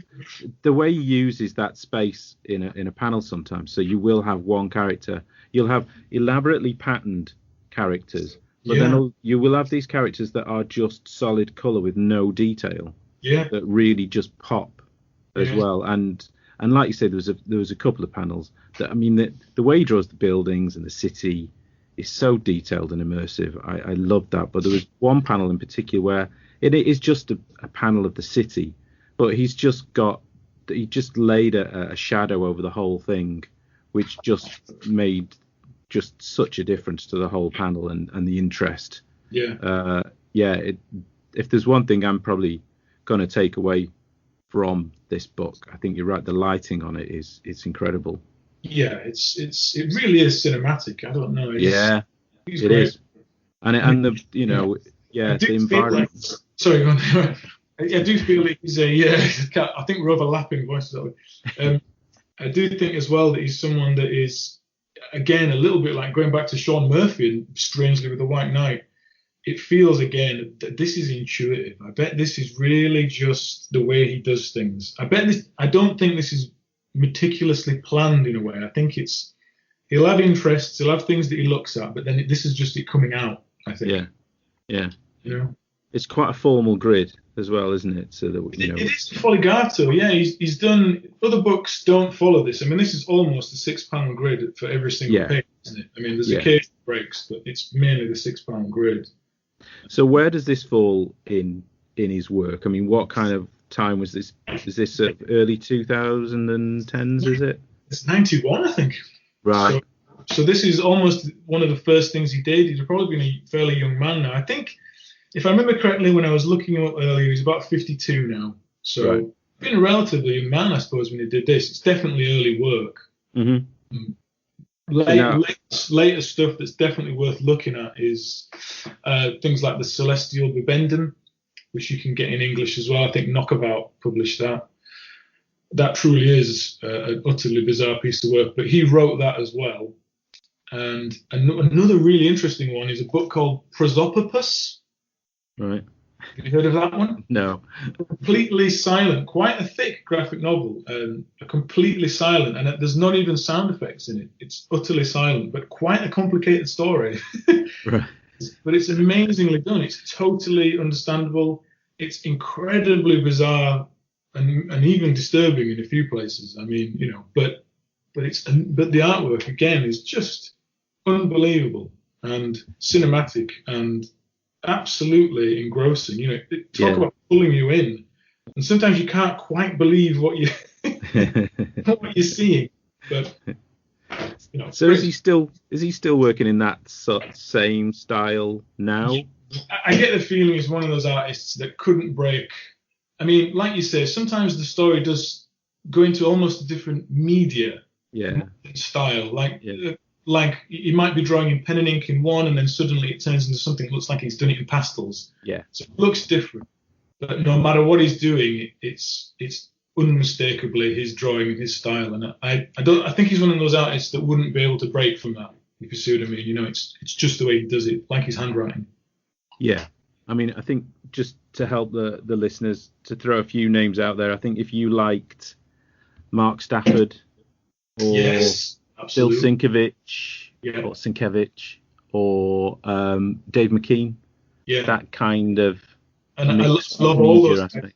Yeah. Mark Stafford, that really is interesting. Yeah, I've met Mark Stafford a few times. He's even reviewed my portfolio once or twice, and he really is actually. Now you come to mention it, Mark Stafford is. Well, I had a nice chat with him at the Lakes and picked up Lip Hook from him as well. Yeah, and of course, well, actually, this is a good segue because he is a fellow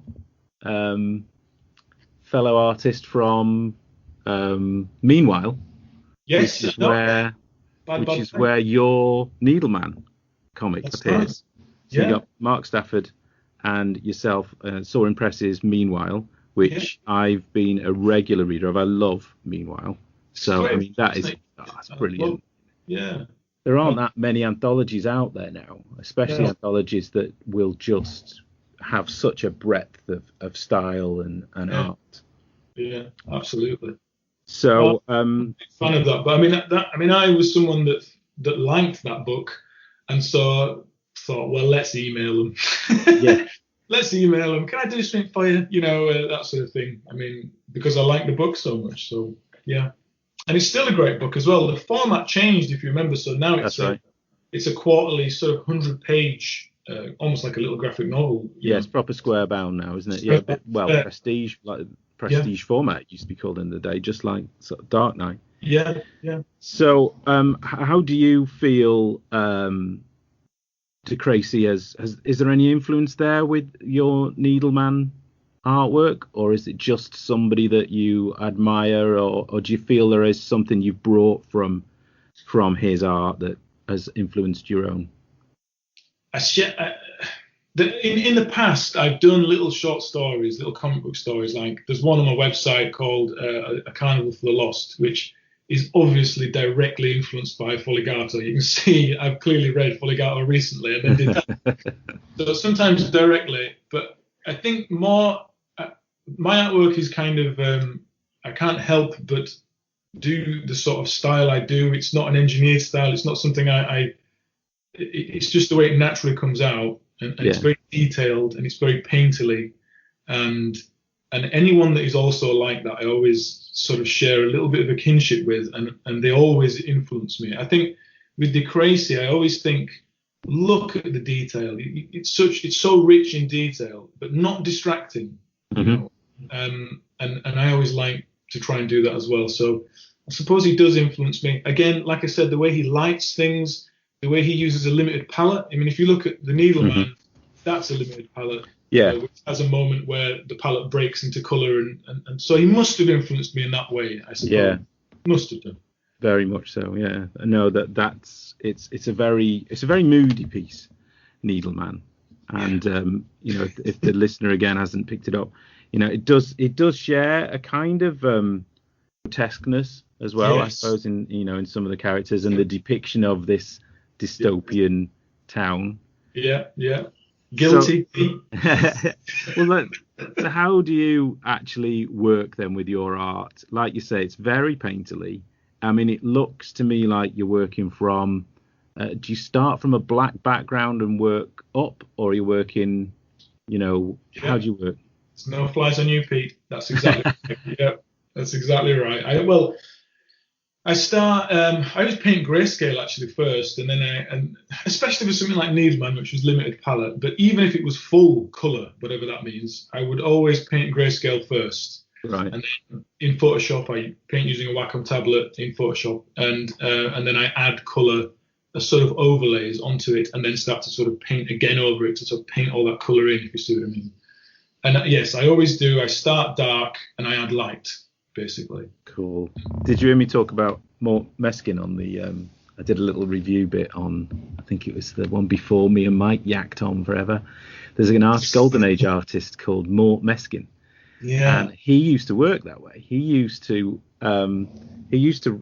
draw pencil all over the paper so it was grey, and then take a rubber and then rub out the shapes. He would mark out the panels. He'd mark out where the speech balloons were. And I remember being, thinking, God, to go to that length then to work that way. There was obviously something he was gaining from it. But it's to get all fine arty on is it chiaroscuro it's called? Yeah. Caravaggio and things like that, where they would. It was the revolution in painting where they went, instead of starting light and adding shadows. Yeah. Added the darkness and then put in the light afterwards. Yeah. It took me ages to realise that I used to struggle with the painting a lot. It took me ages to realise that's what I needed to do. I'd paint sometimes and not realise why it was working, and then I'd try and paint again and it wasn't working, and then I finally realised, you start dark. Right. And then add light, and then that's when it started to gel a little bit more, and got a bit more consistent with my work. Brilliant. So that's the revelation then. It's a revelation, yeah. So you also write Needleman, as well as paint it. So how do you put your story together? Is there a divide? Do you write your script completely, know exactly what's going to happen, and then paint it, or is there a point where you get so far in the story that you kind of need to start breaking things down and then finish it off? I mean, how do you do it? What's the process of that?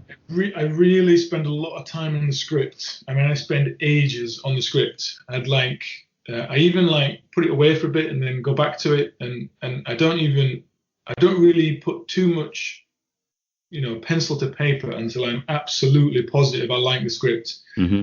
Once I've the script is just like a screenplay, sort of thing.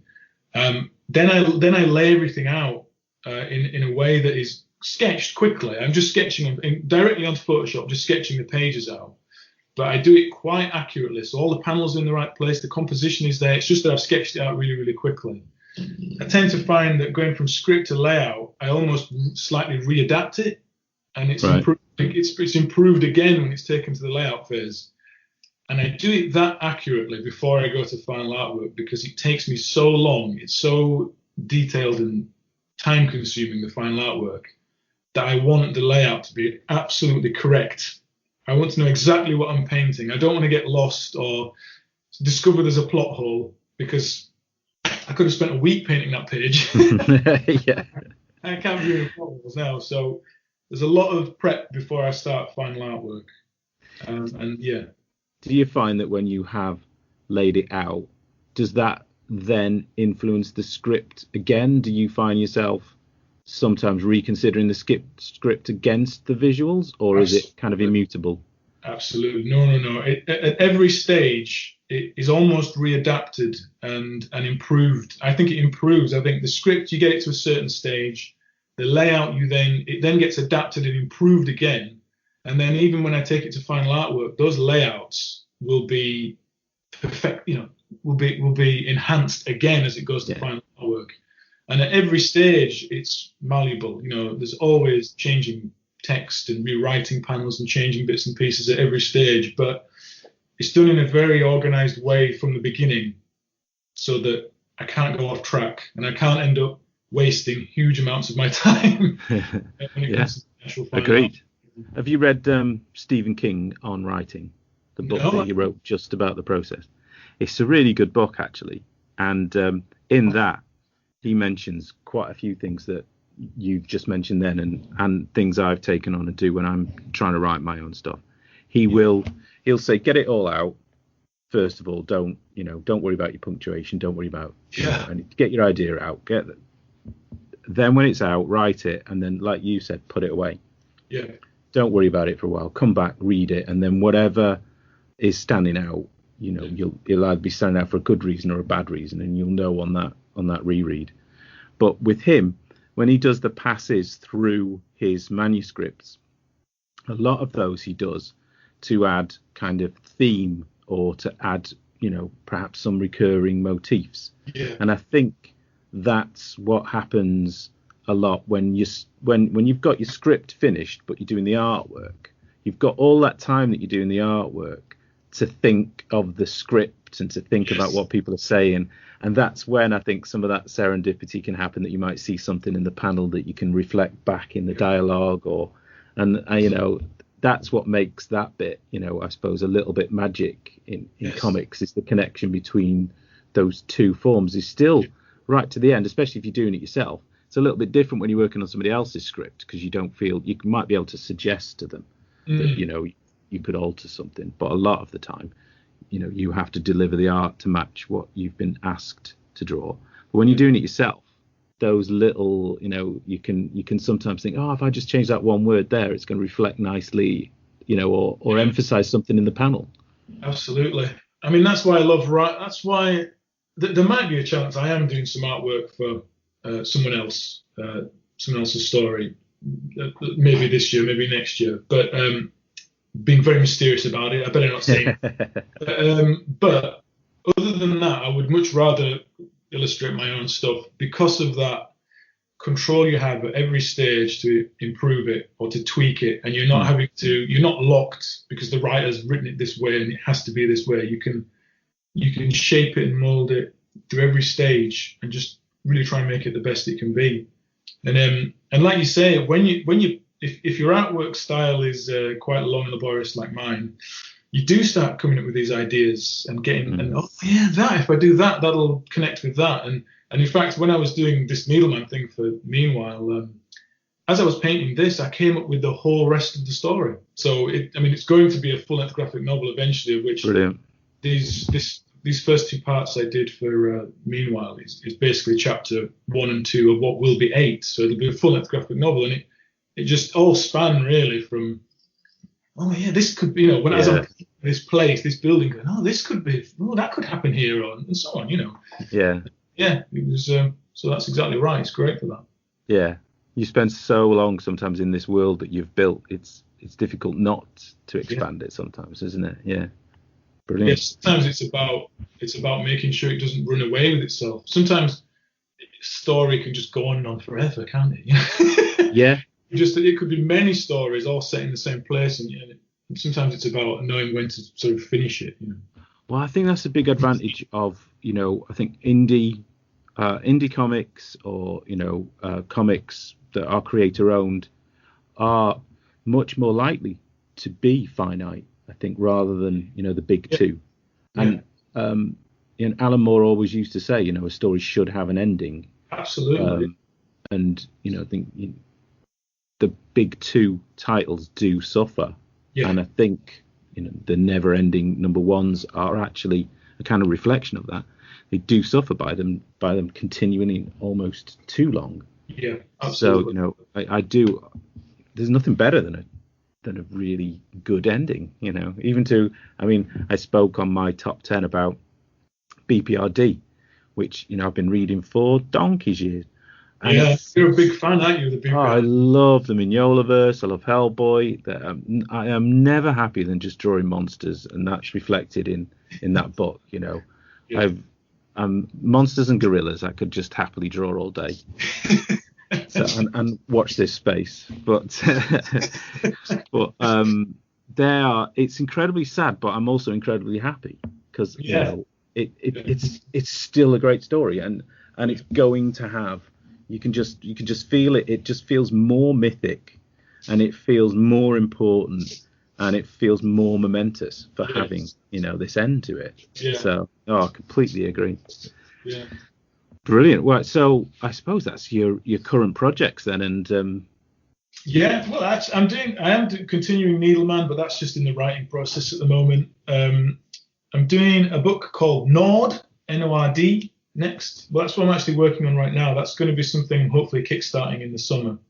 Brilliant. Funny little short graphic novel / almost picture book. And I'll probably start tweeting a few little images of that in the coming weeks or something. But that's what I'm working on right now. The Needleman thing is at the script stage, and there's quite a lot of script to get through and things to design before it starts to get laid out. But yeah. So that's chapter 3, is it? Chapter 3 of Needleman. There is, yeah. It should work out to around about 120 pages, maybe, something like that in the end. But it'll be a good 2 or 3 years off, I bet, before that's complete. Have you run a Kickstarter before? Yeah, I did.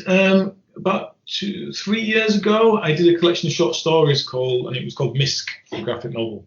And yeah, it went well, actually. Yeah, I was quite a bit overfunded by it. I've sold out of them all now. I used to sell them at conventions.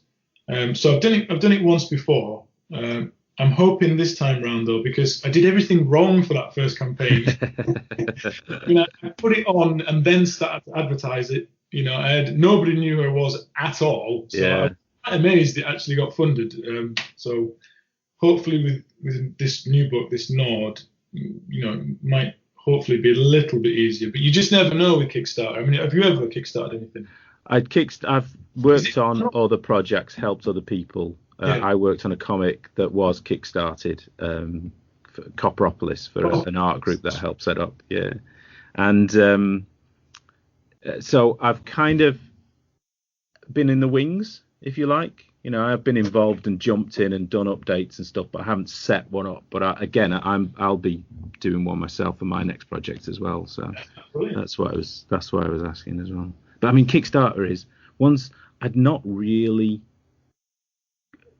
I actually was involved in the Kickstarter before I'd ever even bought or funded a Kickstarter. Yeah. So it was last October, something like that. I think we ended up, maybe it was January of last year. And once I started, and then once you start discovering what is out there on Kickstarter, it was really difficult to stop. I mean, I funded, loads of stuff. And that was a big help myself, actually, to learn how it worked, was to see how other people did do it. So like Mark Russell Olsen's Gateway City and Nick Prolix's Slang Pictorial and Alfie Gallagher, Debris. I mean, and they're all these great, indie books. Still haven't got Gateway City yet. I was meant to. Every time I try and get that book, I want to have a chat with him, though. But every time I see him at a convention, he's either too busy or I'm at the table and I can never get to him. I mean, Gateway City looks absolutely in my wheelhouse. It's sort of RE, I mean, I really do need to get hold of that. Oh, it's pulp. Again, that's another big love of mine. It's pulp, which fits in with the Mignola and a lot of Dark Horse, and really a lot of Image stuff now has got that pulp flavour to it. Yeah. But there are just titles now that fit all of those or scratch those itches, as a kind of a comic reader. Yeah. So, and I really appreciate that as a marketplace then, for you to be able to aim as a comic creator, as a market itself, Yeah, that's it. It's a wonderful innovation once I finally understood it. Which took a while. It's hard work though. If you're running a Kickstarter and it's just you, it's a nigh on full-time job once it's up. You won't believe the hard work it is. I couldn't believe it. How much. Just keeping on top of updates and people's questions, and then keeping it advertised and publicised. Trying to get people to review it and all that game. It's a game. Yeah. No, I mean, that's something I've spent the last few months really trying to find out more about as well. But no. I'll tell you, one of my biggest tips that I thought from when I first did the Kickstarter that I've not heard anyone else say is cross promotion. If there's someone else on Kickstarter that's, for instance, trying to kickstart a comic that's very similar to yours, or you would imagine that they would like your work and you like theirs. If you get in touch with them and say, let's do a bit of a cross promote where on your next update, you promote my book, and on my next update, I'll promote your book. Yeah. You can tap into their backers. Do you see what I mean? And if the book is similar to yours and you like the look of it, their backers will probably be interested in yours. And when I did that with my book a couple of times, it was someone that got in touch with me actually and said, oh, we like your book. Do you want to cross promote? That it was funded within 24 hours. Just the fact that the other person had loads and loads of backers and was very well known. So that's a really handy thing, actually. That's a great cross promotion there. I mean, my New Year's resolution, and it has been probably for the last 2 or 3 years, is just to get better at social media. Yeah. To the point that I am almost I'm throwing money at my youngest daughter, saying, "Look, come on, be my social media manager. Come on, pay you. Come on, don't need a job. Come on." It's just, I'm terrible. There's always, if I've got any spare time, I'd always rather be, writing and drawing. And then as soon as I start the tweet or the Instagram post, all confidence in what I'm writing or posting seems to just drain away. It's really silly. And then I'll just find something else to do, and it's like, oh, I'm finding this too stressful. Oh, I'll go and do this instead. I find it hard to maintain social media when I'm when I'm really into whatever I'm working on. If I've got, if I'm really up against the clock and I've got lots of work to do, I haven't got time to go on social media, and it ends up with a massive blank spot where you've not been for ages. That's what happens with me. Usually something takes, and usually it's a project. It takes your mind away from it. Yeah. And you're having so much fun. I don't even think about it. And then, somebody else will be, "Oh, did you see my blood? Oh, sorry, mate. I haven't been on for a while." Yeah. Right. Well, as soon as we're talking about it, how can people get in touch with you on your social media or contact you? Well, the best way is just to go to my website where everything is, and it's martinsillustration.com. So that's martinsillustration.com. And you can, my shop and Twitter and everything is all on there, really. I mean, my Twitter handle is Simo_paints. But yeah, that's the best way to go. Awesome. Right. Well, thank you very much for coming on and, well, not letting me, stopping me from yakking so much. Oh, right, you do. Am I the first one, you said, as well? Am I the first one? No, well, you're the first one of the proper new series. I see. This format, which was kind of trialed with Russell Olsen in the summer, but with this festival coming up and with the Mutter Down specials and things like that, I thought it'd be nice to start the new year off with this format, which going forward, hopefully, all of Breakdown should now be sort of interviews. So you've got, contemporary creators like yourself, also tying in with their Kickstarters, hopefully. So if anyone is listening that has a Kickstarter or knows an artist that they feel might want to come on and have a chat about a favourite creator and their own work, then please get in touch. You can find me at This Man Is Pete on Instagram and Twitter, or contact me and find links to my comics at thismanthispete.com. What? Awesome, Martin. Thanks so much for coming on. No, it's a pleasure. Thanks, everyone, for listening. See you in the Funny Books. Bye.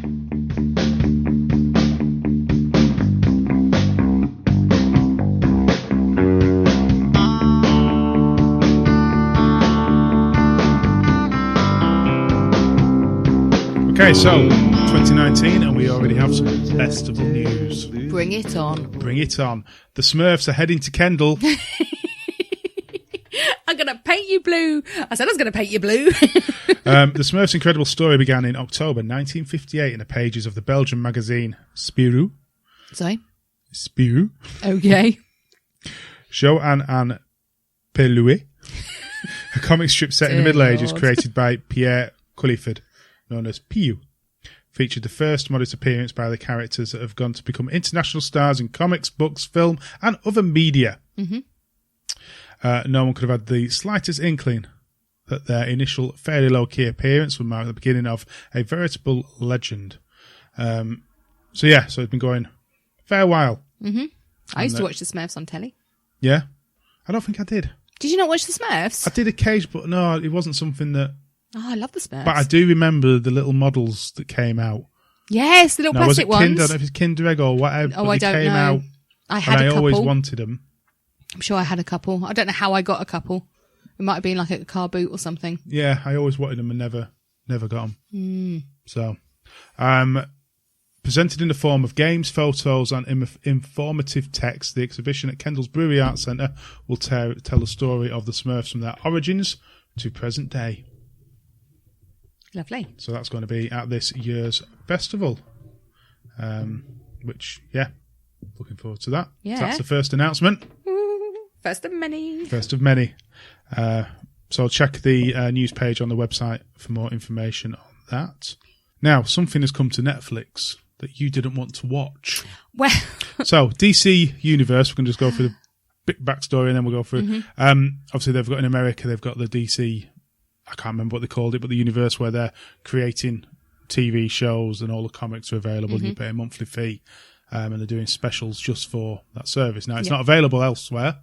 So, luckily for us, we don't have to pay anything extra other than our Netflix subscription, and we get to watch some of their stuff. So the first one released is Titans. Yes. Now, when the pictures came out of this, there was a lot of negativity, in particular on Starfire, which I understood in the pictures. If you're taking that completely out of context, she doesn't look anything like the character we're used to. Right. And that was the issue. I love her hair, though. Yeah, well, in the picture, for some reason, it looked even bigger. I don't know. It didn't look right in the photographs. In still frames, it didn't look right. However, in the series so far, we've only watched one episode. Well, we'll go through the characters in a second. You didn't want to watch it. Why? Well, you see, I have a problem with these things. I had a problem with, like, Flash and Supergirl, and when they do them, they do them too long and they do them too fluffy, and I can't be doing with it. They're just so predictable. But now, yes, go on. One of the things about Teen Titans, and the only reason you've not read a Teen Titans comic. No, but I really want to now. So you're saying this about being light and fluffy. Yet, the reason why you like Teen Titans is because they were so hilariously light and fluffy on the cartoon. Well, no, the original cartoons. Yes. Not these Teen Titans It's still Go very stuff. light. I think it very comedic. True, but it went quite deep into Raven's backstory. I don't know for sure. But it wasn't totally light and fluffy. It's not like the rebooty stuff, which is completely silly. But the other ones, I rather enjoyed those. Okay. I watched all of them. So, what did you think?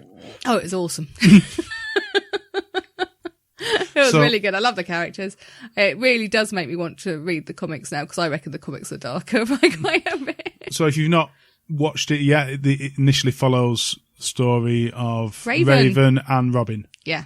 Robin's left. Well, and Starfire kind of she's been introduced into that, and then we got a little bit of Beast Boy at the end. So Robin's left Batman.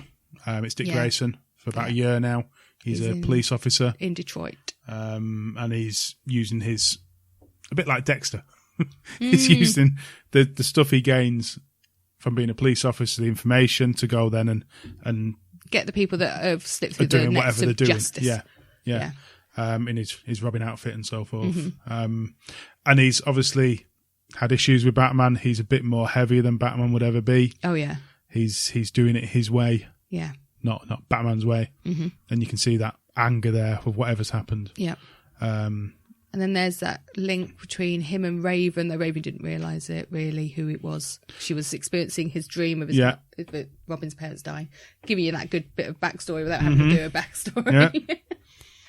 So had that, and then Raven obviously is being hunted. Yeah. She's been hunted by everyone. Her powers and her abilities and where she's from and who. Yeah. And she's at the start of all this, really, isn't she? She's very confused about, and she's very scared of her dark side, which is fine, really. So she's a scared teenager. Robin's slightly older, isn't he? Starfire's probably the same age as Robin. So Starfire, the story behind Starfire is she was an alien, wasn't she, that came down? Yes. Whereas this, not quite sure whether that is her true form or whether that body's been taken over because she's got amnesia, essentially. Yes, yeah. It starts off with her in a car accident, doesn't it? Which to me says straight away, she can look at whatever she wants. It doesn't matter if they're doing it a different style. Yeah. They've still got the colour of her hair and her eyes when she goes. Yeah, and her skin when she goes. So she goes orange when she gets angry.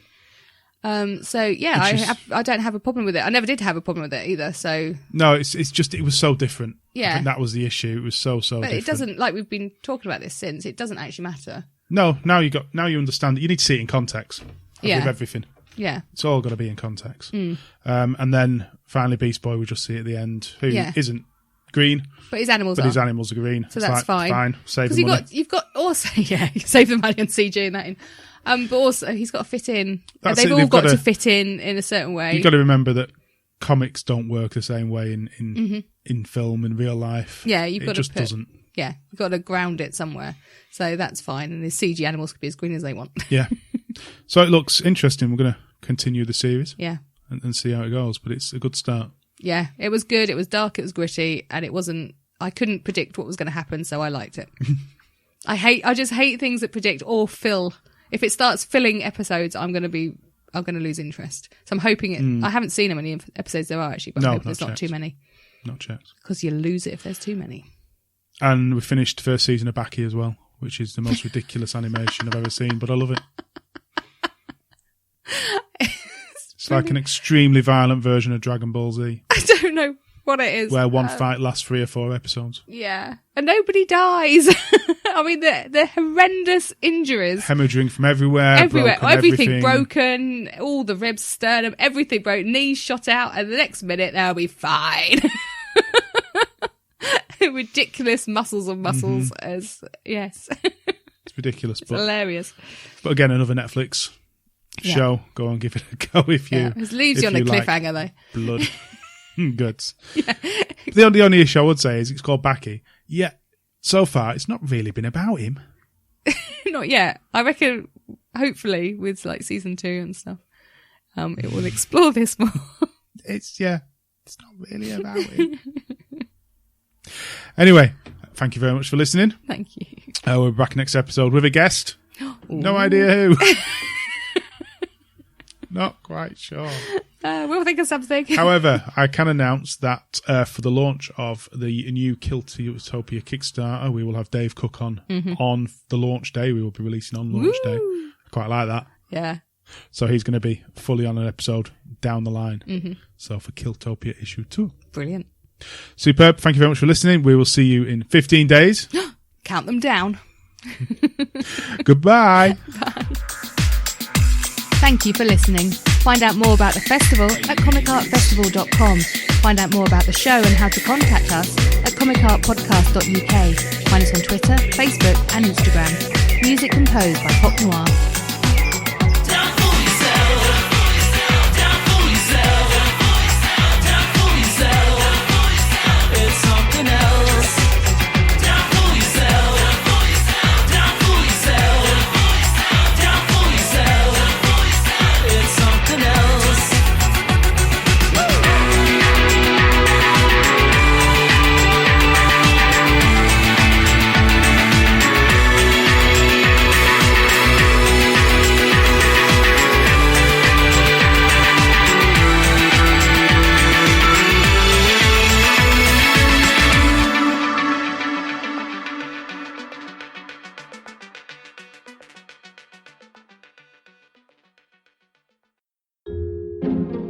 This podcast is part of BritPod Scene, an independent network of uniquely British podcasts that's always growing. Check out BritPodScene.com or BritPod Scene on Twitter to find out more.